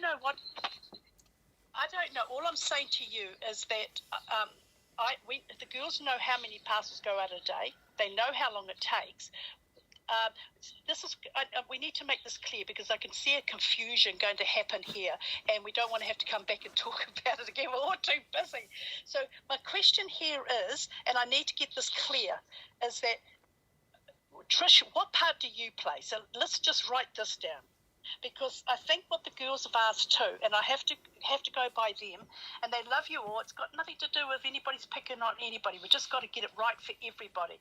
They feel, and I have to agree, because there's one thing personally that I'd like to talk to you about, and that's affected the girls and I, so I have to talk about that. But they feel that they would like you to be the one that contacts them, not Olivia. We don't think, the team doesn't feel it's right that you have a teenager dealing with this, because it's her emotions, her not getting the sleep that she needs, all this kind of thing is really important. And we say this in love, and it's got nothing that we don't love her, because we do, but the girls feel it is something that it needs to have an adult deal with them. That's what they would like. So I said, I'll put that forward to you. So, but our question is, if we, and we just need to know, and I think in our heads this could be different, but would it be not best that you deal with these orders with one of the girls, and then one of the girls do this job, and then Brother Aaron, he does all the pallets with one of the brothers, and then one of these or two of these go out and do the wood and do the growing. That's what we do. I don't always put my name on the emails. Sometimes I generally actually sign it ARC team because we're all working collectively, and then I can kind of sign it from, instead of typing out everybody's name who's been in and out doing the work over the shift. So it has been me, and it has been Olivia, and it has been Clinton sometimes, but not very often. And that's okay, but I think just we got a situation, and I'm going to talk personally from my heart. I have to speak from my heart, which has really affected me. And let me speak from my heart, please, and just give me time to explain it. Because everything else that we're talking about is not about me. It's about the project, but me personally and the girls.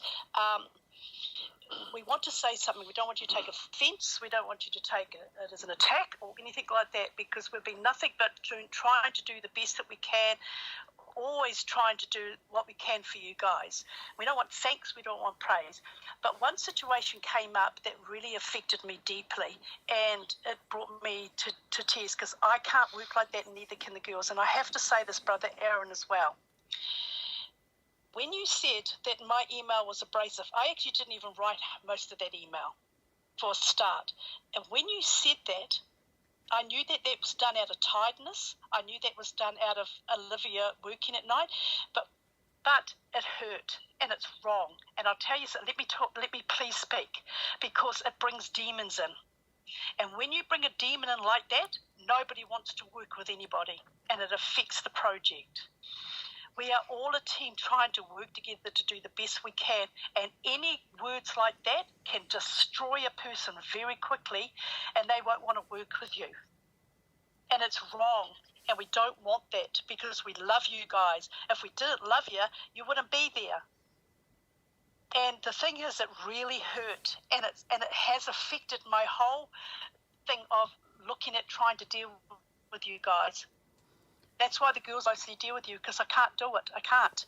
Because I want to do this, and if we keep going like this, this is the one thing I want to do, and I want to put across to you guys, and I try to explain it. And maybe if somebody talks to Brother Aaron and says this, he can then have a perspective and say, well, hang on a minute. We are dealing with hundreds of emails a day. Not just with you guys, but everybody else. We've got to have a smile on our face. We've got to have kindness out of our hearts, even if we feel like crap, even if we feel tired, even if we feel sick, even if we feel abused. We have to have that smile on our face. So as a team, we can't be long-winded. And like Brother Robert said, we can only love for the moment, because we have to love 100 people or 200 or 300 people a day. And so that really hurt you saying that. And I don't want to see that again, because then what happens, Trish, is that I don't want to work with that person anymore, because I don't know how to say the right words. I don't know what my typing is. But what I found on that particular occasion is that it has to be long-winded. Can we just please come to agreement? And I ask you this from my heart, is that can we have an agreement that if we can just say, hey, can this be done? Thanks, bye, love you, and run off, and not see it as a negative, not see it as hateful, not see it, because this is not the project. And so all I'm asking you is that, because it has affected the team over that. So if we could do that, I'd really, really appreciate it. So, and if somebody says some word that might be construed wrong, it's usually what's in our hearts. So yes, I try to explain to Olivia something. So if you would could you do me a favor, Shalom? Yes, that's what I thought we had done. If you would do me a favor and go back and reread my apology email that you said you accepted before. No. I know. Forget about that. You and I covered that. But I'm just saying. No, can I please finish, please? I apologize profusely because I didn't understand that phrase that I had typed into my email was considered as an insult to you. I did not, and I didn't mean it that way. And I explained it very clearly, and you accepted my apology and said that we could move on and drop it. But this is not moving on and dropping it, Shalom. Not if you're telling me that it's affected the team this whole time, and I am still talking, ma'am. Ma'am? I said it did affect. What I'm saying to you is that what we want to do is, if we say this, It's just you don't need to have the whole details. So if I say, you just know that that's right. the point. Yes, I actually prefer talking that way too sometimes, because if we're in a hurry and we have a lot of emails going, I've done that myself. I know. But We know that you love us. We know that you care. I mean, we know that we all pray for each other. why are we talking about this now, just though, if if we you could do accepted things- my apology already before? No. If I give no, nothing to do with your apology. I'm just saying from here on Right. in about emails. So if I say, Brother Aaron, have you done the Canadian things? I don't want to sit there for an hour going backwards and forwards, wasting time, because then I have to stay up to 2 o'clock in the morning, and I've got so much on my plate. So all I want to be able to say is, hey, has the Canadian things done? No. Great, thank you. And then I know. Or when will they be done? Or something sometimes like that. It's not because we're rude. It's because we've got. If I stop for an hour to go backwards and forwards for a reason of anything, then it means I have to have an hour at the other end, all hours of the morning, and I haven't got the energy for that. So that's all I'm asking. Nothing to do with anything else. So if something seems like it's a wrong word, don't take it like that. I'm just saying if in the future I use a particular word or I say that, don't think that we don't love you. We didn't take anything wrong way that you said. You took wrong way what I said. It was the word that you used, and I'm not going to go back over that. I'm just saying, but can we just say, Brother Aaron, can I just say to you, or the girls can say to you, hey, listen, is Canadian shipment done? You go, no, but it will be in a few days. That's all we have to hear. We honestly don't, but you're too busy. We would rather you spend that time on yourselves, not have to sit for an hour to explain something. We don't need to explain. Oh, yeah, us too.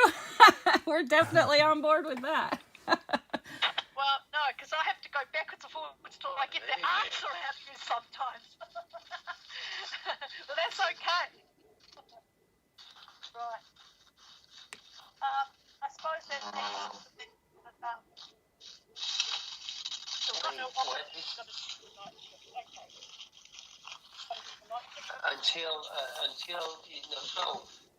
we have decided that, Shalom, you are going to sort out the internet thing to where it's fixed, to where the speed can be up during the daytime, and at that time we'll pull the team back to work during the day, whatever that looks like. Oh, as much as they can, as long as the orders are out, Brother Robert. That's right, the main. Right.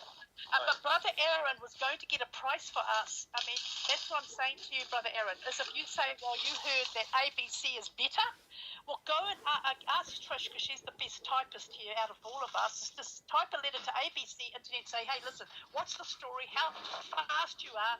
How much can we get? And how much is this a month? Thank you. Read that, throw it to us. And then we go from there. About the trees? About the internet. Oh, the internet. Yes, we do. We did. We already. Yeah, we did that. It's the Starlink one. I think we were talking about it on Skype at one point. Yeah, we had mentioned it before, but yeah, it's. I can send you that information. I already did that research also, so I'll go ahead and forward that on to you. To the email. The price. Yeah. A price, but put in the subject line. Don't just reply to something. Do a new email, and in the subject line, new internet, system, something like that. Price. Yeah, absolutely. No problem. So that's what we want to do. We want you to come up with. Let me ask you guys then, Trish, with the Starlink thing. What is your all's observation of that or assessment of it at this point? What do they offer more than what HughesNet? What do you see that's better about it? I know it's Elon Musk and it's a new thing, probably the newest technology. What are you finding about that? Is that something we could change to and make sense?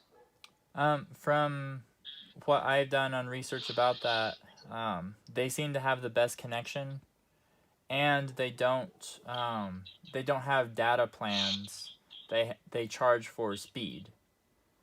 So the plan you pay for is how fast you're paying for, and there's no 100 gigabytes or whatever like that. It's based on the speed. Could that be dangerous, Brother Aaron? No, I've got to be honest. Can that be dangerous? If you've got speed, then everybody's going to want to watch this and stream that, and next we've got $1,000 bill.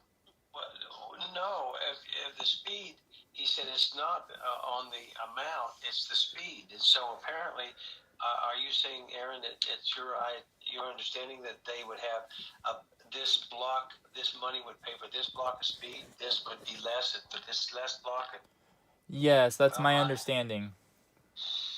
Well, then we certainly do need to look into that, because I always knew that HughesNet was available everywhere, but I also knew that there were a lot of issues with the speed of HughesNet, but I didn't think anybody else would be available out there. Although, you'd say, I mean, with Starlink, that's what Elon Musk is all about, the satellite thing. So, yeah. What do you think, Shalom? We need to not only look into that, but I think so, and I think what Brother Aaron did say, that it is expensive, but we just want to see how expensive it is. And I think when I say this, I don't say this to be mean, I'm just saying, because my brain thinks ahead, is that if you've got a service that you can have speed, then we will always use extra if we've got speed to download this, when I say download, streaming or whatever. I mean, people have got to see things. There's no doubt about that, that we don't take everything away, but we do need, my concern and the team's concern, and I'm sure it's the ARC's concern, is that we get the labels done. It means frustrating for them when they can't print a label. So, yes, for sure. We've got to have a good, So when we say our team, we're talking about your frustrations as well. So what I suppose we've got to do is, we don't want to get into this, Brother Aaron, is where you go up and join up with this group and they say, yep, you can have high speed, and then next minute we've got a $1,000 bill. I mean, we would just be spewing, because we wouldn't even know where to get the money for that bill. No, it's one price per speed. Oh, no. Yeah, you know what I'm talking about. So we don't want to go, and then next minute, oh my gosh, what are we going to do about this? Well, that's what I'm saying. They don't charge for the amount of data; they charge for the speed. So whatever speed is 120 a month. Whatever plan you choose, like I think the starting plan is 120 a month. That's all you pay. And whatever, it's a truly unlimited plan is what it is. Yeah, that you won't pay any more than that. That it has one price, and but you do have to buy the equipment. That's the kicker, is you have to buy the equipment up front, and that's between $600 and $700. Well, can we agree to pray? All together that the Father will provide for this? Because He can. He's done that before. Other people have emailed and said, "Hey, listen, there's a need here. I've sent you this." So maybe let's pray about that. Absolutely. We definitely need the internet. There's no doubt about that. Yes, so, for sure. I mean, if this is going to be faster and better for you guys, that you can be able to watch some stuff, because I understand people want to watch stuff, but not if it's going to make it slow in the Father's word. Yeah. For sure. We need to get that word out. Yeah. We need to pray that the house sells, so that we don't have to worry about actually getting what needs to get gotten before the getting is gone. Well, this is it. Well, what makes me mad is this the enemy's hands. I mean, you've got to understand that the enemy is rife, not just with us as a team, but he's rife and angry, because we're close to the end. I mean, our whole vision for this is why we got you guys, is that we want you to be able to take this to the end until you're dead, because what concerns us too. Yeah, you know what I'm talking about. Absolutely. That's the ultimate goal. And so our concern is our concern is that, I don't know, what's our concern? It's so hot here. Is that, I don't even know what I was saying, Brother Aaron. we understand each other. The Starlink. Oh yeah. But like Brother Aaron said, or Sister Trish said, we've got to get going before the get going. Oh, that's what I was going to say. So here comes a buyer, right? 6 weeks ago, brilliant. Didn't want any changes. There was there was a couple of things that needed to be done. So we said, okay, take 25,000 off. So it would cover it, because we knew that the septic tank was going to cost, this, and then there's the air conditioning was 10 grand and all that. So we thought we got off lightly, because they actually offered way more than what we wanted. So they said, yeah. and I said the real estate agent. So the mortgage guy said yes, and they said yes. He said yes. It's all go. So okay, but then what happened is it was all go. They signed it, and then they said then the bank said, oh no, we need a septic tank check, and I was like, oh no, brother Greg and Drew and all that. What are we going to do? So anyway, we got the test for that, which cost us money, and so everything was all perfect. And then the mortgage guy says, oh, no, I've done a real good check on these people, and they've got a bankruptcy in their past. I said, you're joking.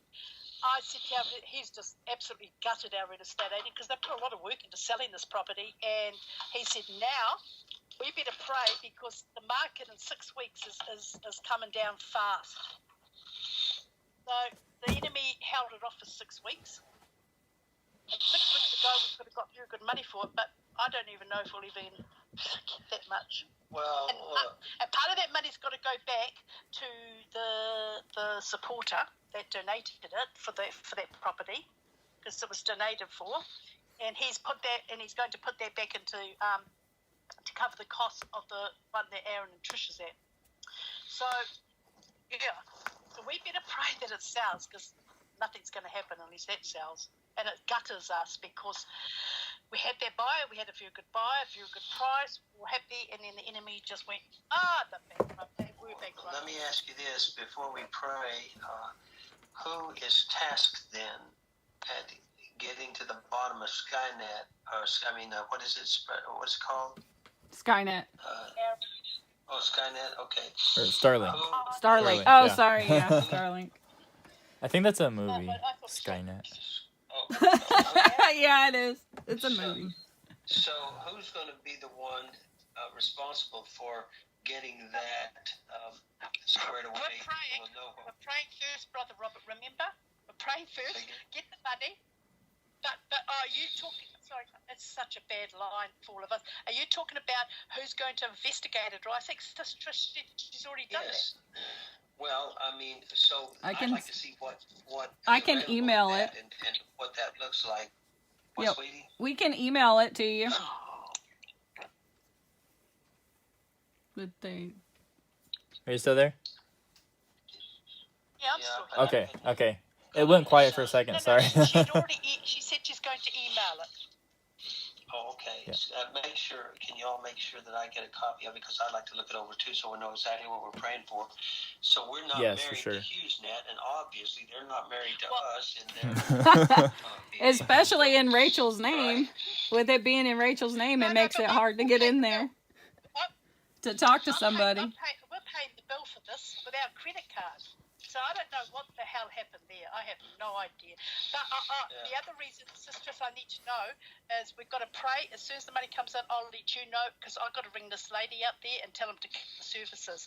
So we can't cut them for very long. So we have to be having dot T's, dot cross T's, and dot I's that we can jump in and get this. So what my question to you is that for the $600 materials, do we go and buy that ourselves, or does we give that to the company and they get out there fast?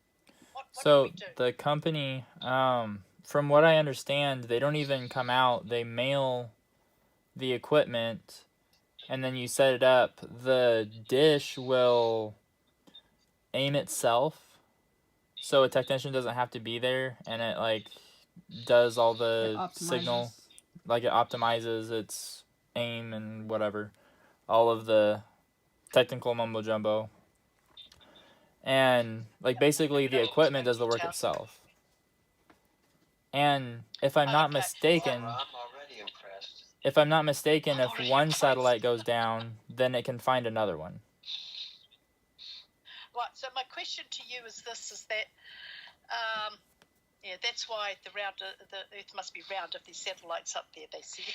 I don't know, but so I heard a comment about that once. But anyway, so what I'm saying to you is when we get the $600, right, I say to you, Brother Aaron, we've got $600. You then, we put it on that card, because that card's going to be topped up. Remember that petty cash card? Yeah. It's got to have receipts. Yeah, it Yeah. has to. We can't not have that, because I don't want this whole trouble again with the bookkeeper stressing her out. So my question is once I got the $600, we put it onto that card, you go and buy it, is that right? And then that's That's it. So can you tell me, we then say to HalleluYAH, buy? What do we do? Do we wait till this is set up and it will override their one? We'll have to wait till it's set up. Yes, we'd have to. No, I know that, but what I'm saying is, when do we? So here's my question: with HughesNet, we still keep that going, but when Aaron sets this other one up, will it override that? And then we ring them up and say goodbye, or what do we do?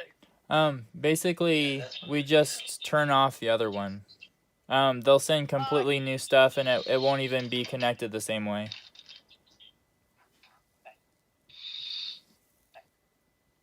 Yeah, it'll be a separate system. Anything that's HughesNet, they'll come get once we say we don't need it. But we want to be sure that we know exactly what we're talking about. You say 600, maybe 700, and then what is it, a month or whatever. And she's already told us that. Well, I want to see it in writing. I'm sure you're telling the truth, but I want to see exactly what we get for the 600 absolutely. or 700, what the different packages are, because then we won't be saying he said, she said. Right now, I've heard 600, but I've heard $600 to $700, and so it sounds to me like it would be exactly what we would want, or anybody in a rural area, or even in town would want. Right. So less headache. What we're talking about overall would be have to keep doing what you're doing presently in printing the labels and all overnight, because that's when, and right now it's going to be the 20th of the 20 more days or the 20th of the month before the HughesNet megabyte thing kicks back in and resets. And so until then you'll have faster speeds at night, right? And it'll be like a snail in the daytime. So you may have to make everybody start working at night. Well, that's why we've been doing that. We really have been trying to do our very best work here. We haven't, Trish, we've never said you haven't. We've never said you haven't. I'm confident you are, and we're thankful for that. And we're going to. I hate that it's taken this long to figure all this stuff out, but hey. Yeah. Once we get it, we'll be able to tell everybody else, won't we? Yeah, for sure. Well, okay, now listen.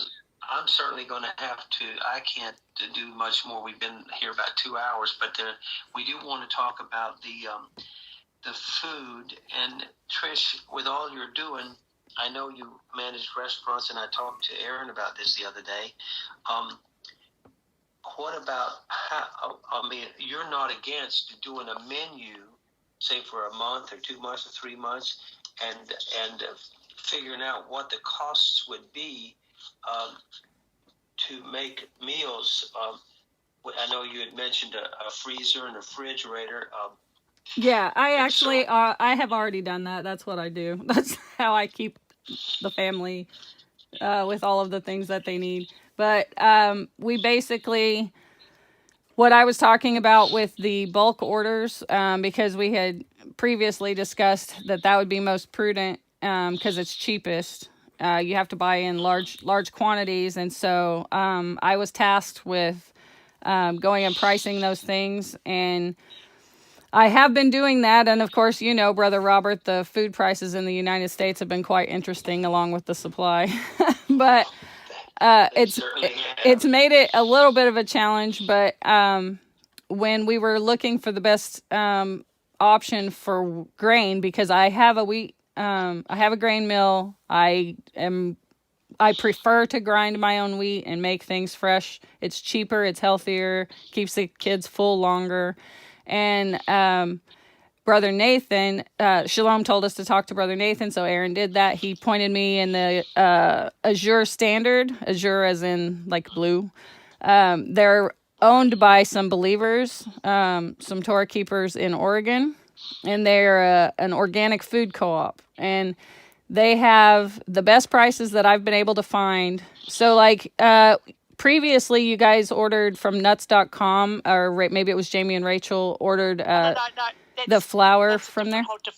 Yeah, no, that's money. That's food that we brought ourselves. It's nothing to do with the cost things, but that's something that was a gift. So yeah, no, I was just going to I'm just, if I could finish this is what I'm trying to compare the price on Azure Standard. We can get grain for between $80 and $119 So 89, like 80 cents ish to $1.19 a pound ish for whole grain wheat, where the nuts.com price is $3.99 a pound currently. We don't go to nuts. We don't use them. We use Amazon. Yeah, Amazon also is really high compared to this. So, but the kicker is, though, we have to buy it in the large amounts, and they also have, because I was looking at like barrel prices for buckets, prices for barrels, and then they also have a tote price, which they said you have to call to get, but that it's even cheaper. So we could potentially get the wheat for 50 cents a pound. We would just have to buy large amounts of it. So I do have that ready, and I have, Can I ask a quick question? Because I don't do any pricing on food. The girls do, because they, for the last 10 years, they do all the pricing for all the orphans and widows and worldwide. So they know every cost when it comes to food. Can you just tell me a 25 kg bag of rice, what that would be? What's the cost of that? I don't know, because we don't usually get rice. Okay, because you need to be able to get some substantial food. They've written here these, and I think this is what we probably might have to look at, because it's the bulk food that we've got to get to be able to feed people to keep them going for a long time. So yeah, there's about a pallet of rice here already. So, but I don't buy rice normally anyways, so that I honestly don't know how much that is, but I can give you the price for wheat and flour. Yeah. So but you can't just live on that. You have to live on bulk. Like they've got rice. Rice has got every mineral and vitamin that is needed. But rice, eggs, chickpeas, beans, wheat, which is the one you talk about, oil, pumpkins, potatoes, sweet peas, tomatoes, spinach, spices, and salt. So they've got all this written up, and what it costs each week, everything. They've got a costing for this for 4 weeks, which is quite way less than what we're being paid now. Yeah, so I don't know. I'm just saying this is the costings that they got, and these are the substantial foods that could feed a family. Yeah, and this is the type of thing we want to get into. Yeah, absolutely. All of those items are excellent to store. I definitely think that's what we need to do, and that's why I do have that mock-up order that you guys were asking for in email. I have it on the computer, but we're trying to figure out the easiest way to share it, because they have kind of a little widget thing on their website that pops out. So it's anyways, Aaron I went to that website. I couldn't even work that website, Brother Robert. I looked at. I'm not being rude. I'm just saying I tried so hard to figure out their cost. I finally found some rice, but it was way cheaper if I went to the supplier that actually supplies them. I noticed that most of the stuff they got there, they get from a supplier, that you can actually go to the supplier and get it cheaper, because I worked that all out very quickly. And I don't think you go. Sorry. Yeah, I've been looking for some of our suppliers here. If you could, if you see that on your screen, you just like print screen, and take that over into your Paint program and do it, or any Word document, you can make it into a PDF. Oh, okay. That's what I do if I don't have a way to. And just get it on the screen you like it, print it, and make it into a PDF. Yeah, that's 3 months. Okay, yeah, Aaron has it now. He can, now I will say, you'll notice this is the if we buy in large amounts, so that it would be 3 months worth of food rather than 1 month. But some of it is actually fluctuating in price, because it's like, onions and potatoes and squash, things like that, or cabbage, whatever. It's varied by weight. So you'll notice it's over by a couple of dollars, but when I first made it, it was under by $5. So food prices keep rising. But Aaron will, Aaron's going to do that and send it an email to both of you, and then maybe a link to the Azure standard for Brother Robert, so he can look at it too. I think I might be able to copy that but order always ID. send it to the main email, and I can always send it out. It's best to get into that habit now. So just send it to the main email, and the girls will forward to Brother Robert. Don't worry. Brother Robert, did you want it to pray over it as well with us on this? Oh, absolutely. I intend to. I wanted to find all that information out first. Sure would appreciate it. If there's any such thing as intelligent prayer, We're trying. I want to do that. Well, okay. Listen. So what we have... No, we've got quite a few other things. You want to go and have a rest and come back and get your coffee. Well, I need to. no, We need to. I'm about had it. We need to get we need to get inside also. Aaron's baby's gonna be getting tired for bed, and we haven't even had our dinner yet. Oh, no. Oh my goodness. Well, let's pray and listen. Can we mark maybe Shalom or maybe Trish maybe we could do an overview of what we talked about and what we understand is going to happen, and then share with each other, and so then maybe meet again tomorrow night, or wait a minute, tomorrow. Let's see. Whenever, to discuss some other things. And yeah, I think we need to discuss some other things on your list I think you've got here, Brother Robert. But I think the main thing is what we want to say is that we can't sustain these costs. So we have to figure a way. I agree. No, we do. We all have. If we all discuss something all together, then come up with ideas, that's the best thing. Yeah, it is so much cheaper to buy in bulk than Walmart. Prices are terrible, and we hate it. And it's not even good stuff. They don't even carry good things. But with your money that you were getting, I'm not sure why you didn't go off and buy bulk stuff from 2 months ago. But it doesn't matter. What I'm trying to say is that to get 3 months at a time. So we had such a large purchase, so we have to approve it. That's why we were waiting to have this discussion to approve it. But we only can cover so much. That's all we can do. And at the moment, we have to get that power bill down to basically half. We have to get all the stuff down because we honestly, I'm not saying this to be mean. I'm telling you, we can't afford it. We can't. So we have to come up with a solution and how. Absolutely. And instead of discussing it, just all of us have to come to our heads and say, okay, how are we going to get this in half? Because we have to get this in half somehow. And maybe, Wait, the food budget has to be cut in half? Everything has to be cut. What do you mean? Here's an example. I'm just saying to you, to run this project, just the fulfillment center, forget about the packagings and all that, but just the needs in that, you guys are heading to just about triple the amount of money that it's costing. So what I'm saying to you, we have to cut this back somehow because we can't sustain it. So that's what I'm trying to say is think of ways of doing this. Now, I just want to say one question of two of the brothers says, and they're concerned too. We are all concerned. I'm just saying, if tomorrow you get nothing, not 1 cent, how are you going to survive? So that's how we're on beans and rice and foraging. I know. You know what I mean? The money's not going to be there. I have to say this because I'm telling you now how the world's going. We're praying for another year at least because we've got to get these pallets out. That's why we've got to move on these pallets. I thought they were getting done each day. I just need the measurements and the weight so I can put it into the system at shippers. Yeah, we gave you those. The two brothers said this. This is the only thing they said is this. Besides, they didn't like you working long term. They said this. If nothing happens to them tomorrow, if they've got no food, no money, no nothing, what are they going to do? So that's how we've got to think.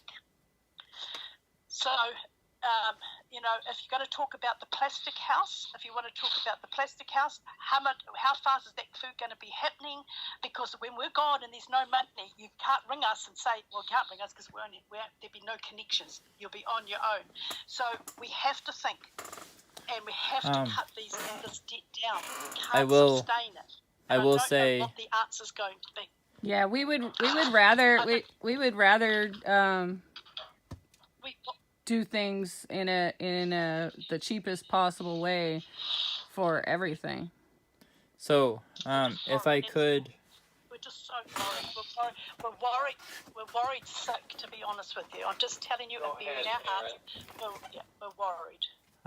If I could just. I'll tell y'all, I ain't worried about nothing. With all due respect. Go ahead, Aaron. Well, you come up with the money then, and we won't have to have a worry then, Brother Robert. Well, hey, listen. Remember what the word says. Worry doesn't add one cubit to your stature. I'm confessing I am not going to worry. We're going to pray and watch the Father do it. We must not confess anything else. That's my experience. That oh no, this is going to happen. Oh no, I'll tell you what. No. I'm just saying that we can't use those funds out of the donations. You're not allowed to. beta valve. So we all recognize that. Brother Aaron's talking. Brother Aaron was talking. Go ahead, Aaron. Sorry. So if I could just touch on the greenhouse for 1 second. I know we're all wearing down to the end of our batteries, but there is a way that I have looked into in the past. I personally think it would be better long term. Basically, what you do is you take a... Brother Robert might know what this term is and might be better to explain it. It's called cattle paneling.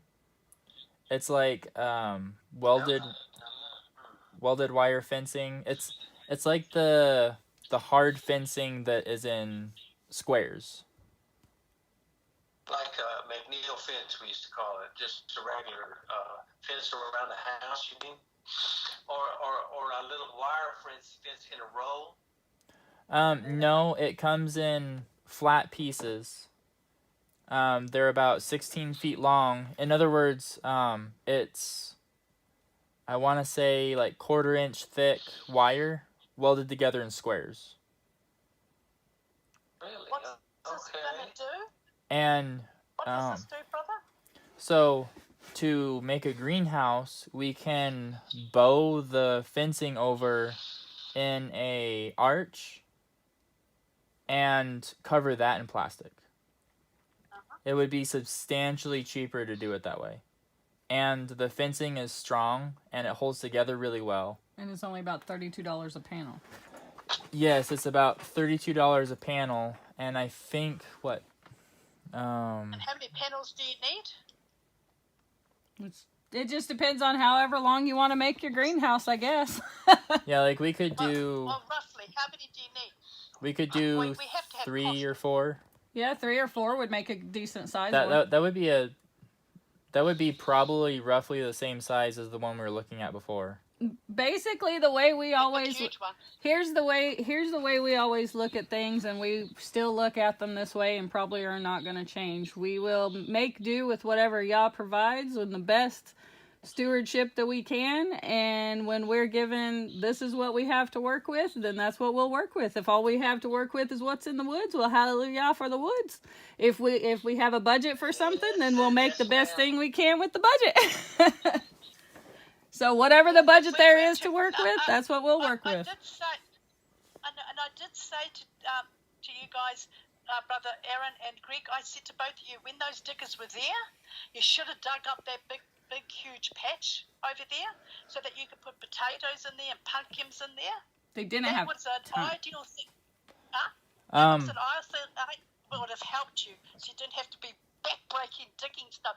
So if you turn that whole thing into pumpkins, potatoes, sweet potatoes. Oh yeah, I can't wait to plant the garden. I'm a gardener at heart. My grandma raised me up in her garden. I can't wait. I know, but why didn't you use the digger when it was there and do that big, huge, like 1/4 of an acre of land? That was up to Greg and the other brother that was here to drive the tractor. Well, you could have just asked; they would have done it. You have to be licensed. They were talking about it. You have to be trained on how to do it, and that's part of the leasing of it or something. So there was only the 2 of them that were supposed to drive it anyways. It was a big excavator. I know that, but they could have just taken the top of the grass off at least, and then you wouldn't be back-breaking to put the potatoes in the... Oh, it's all right. I'm going to enjoy seeing the back-breaking pictures. They'll be sweating with a grin on their face. Yeah. Excuse me, slave driver. No, they didn't really have time, I don't think. Yeah, well, maybe we need to get something in there fast. Somebody to clear that up to get your potatoes, your pumpkins, and all that. Give us a price on how you're going to build this thing and how fast it can get up there and how fast you can get the seeds into the ground for you guys. There's things I can start planting now. I can start planting onions and garlic and cold weather crops especially if I have a greenhouse cover. All of the cruciferous vegetables, kales, cabbages, broccoli, cauliflower, things like that can go in now. Brussels sprouts, asparagus. Yeah, but you want a UV. Hubby said that you need a UV, very strong UV plastic. Do not buy crap, because if you buy crap, it will just disintegrate very quickly. You give us, money. you know what? You give us a budget, and we will get the very best possible thing we can find with that budget. Hallelujah. This is your budget. To the dump. Let's all go to the dump. Okay, we just want the cheapest possible, but it's going to be long term. It's just Yes. Okay, sure. so the cheapest possible factor is really about things that are sold locally, like someone saying, "Oh, I'm moving and I don't need this. You can buy it for $20." But you have to have it. You have to get it right then, and you have to just act before it's sold.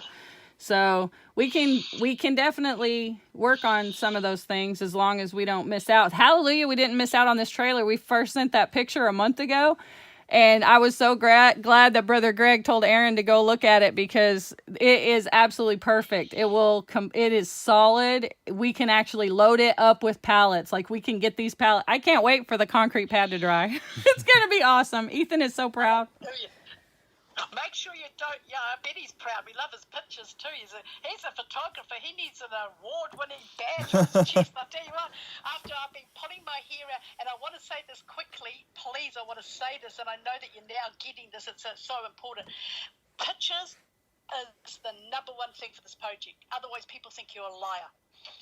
They'll think you're a liar, and it's good stewardship. So when somebody donates, like if someone donates for this what you call it, Elon Musk thing, we're going to have lots of pictures because we need to send those the pictures and say, see, we've brought this. Yes. Otherwise there's no good stewardship. And I tell you what, it really pulls our guts out because people will say bad things. You never give a free one to anybody. But if you have pictures, you shut them out. You don't Absolutely. Have to answer. I'm really looking forward to seeing yours and Max's pictures from this mission trip y'all are on now. That is because we've seen the sisters and their work with. Oh, it's so exciting. I don't have personal pictures. I made a vow, so I can't do that.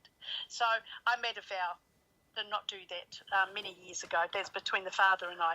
But our mission sisters, our mission things, yep, they're family, the ones that we go and visit, because they're families like you guys have got in the States. We go and drop stuff off. They don't want pictures taken, personal pictures like that. But you know what we look like at the team meeting anyway. Yeah. No, I was just meaning pictures of your mission work that you guys are on. I know that's got to be exciting. No, we went and drop off. No, every 2 years we go around and we encourage people and drop off stuff to them, free stuff. Oh, gotcha. Take free coffee. That's all we do. Knock on the door. Hi. We don't even tell them we're coming. We've got no time for that. It's because we work like, oh, okay, we could go right now. We actually don't even want to go, but we go, knock on the door. Hi, Yah Scriptures here. Here's some free stuff. How you going? Want to encourage you. The Father loves you. Blah blah blah blah blah. Next person. Oh, gotcha. It's a package drop. Okay. Yeah, it's a package. No, we don't sit there and talk and have wonderful things like you guys do.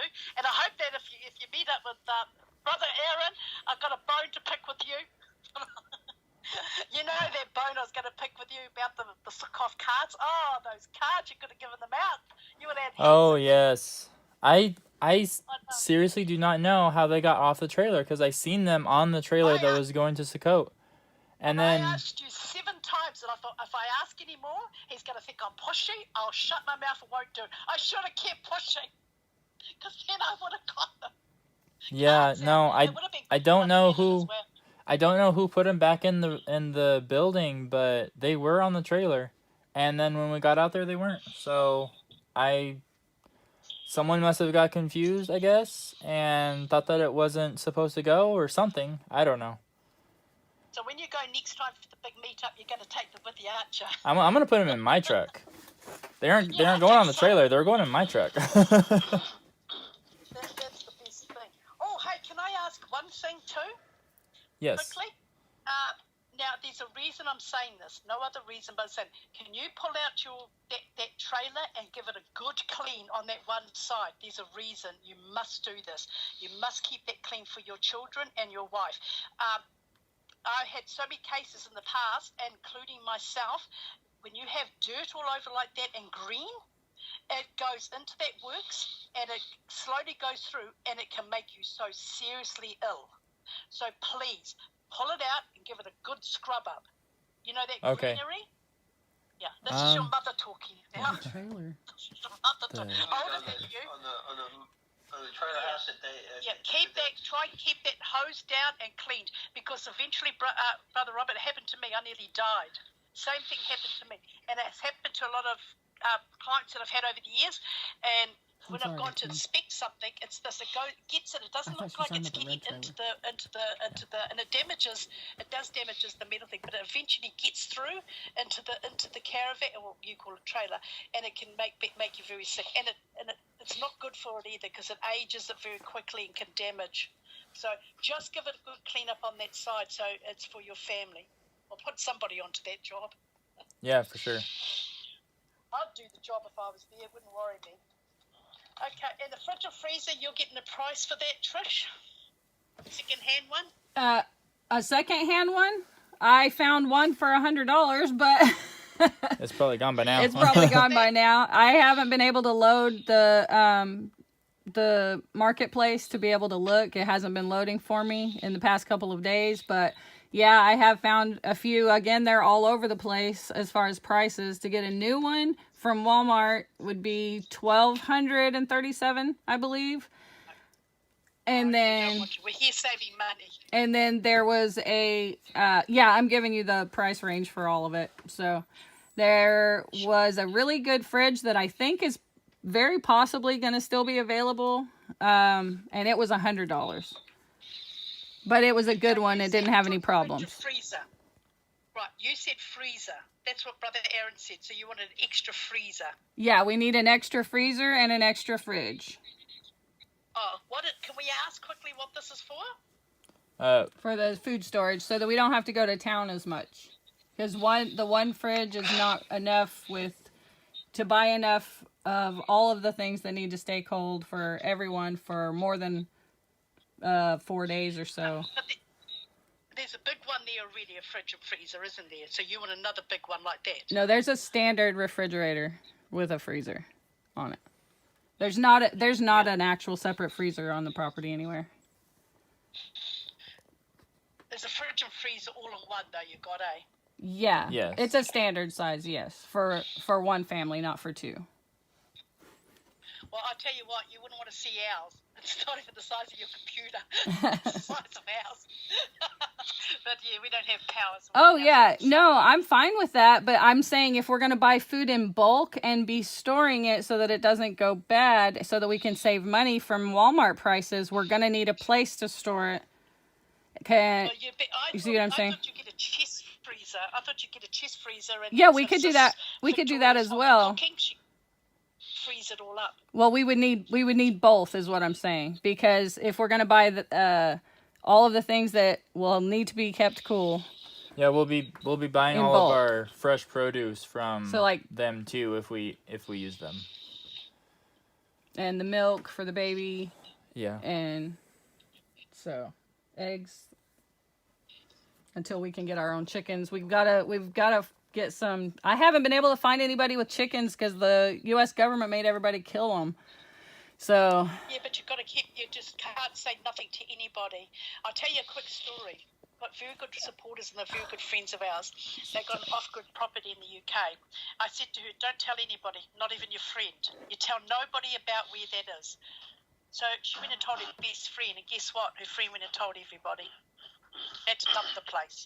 So you've got to be very careful. You might think that everybody's loving you and all that. You've got to be very careful with that place, because you know what the enemy's final thing is. So just be very careful.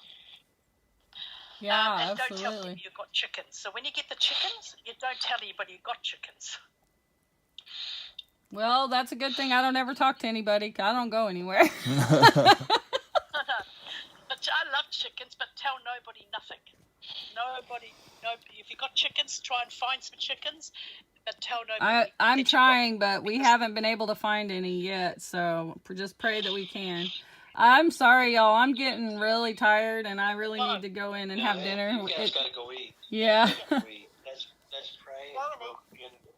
When we in this, Father, the last thing I heard that we need is chickens.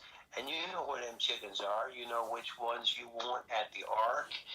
You're the one that put the chickens on the ark to begin with. So we can certainly trust you to have some more come in. to the ark, and then Starlink, and also the refrigerator and the freezer and the food, and all of these things that we've been talking about, that we need your hand. We need your we need to see your provision in you to show us what direction to walk.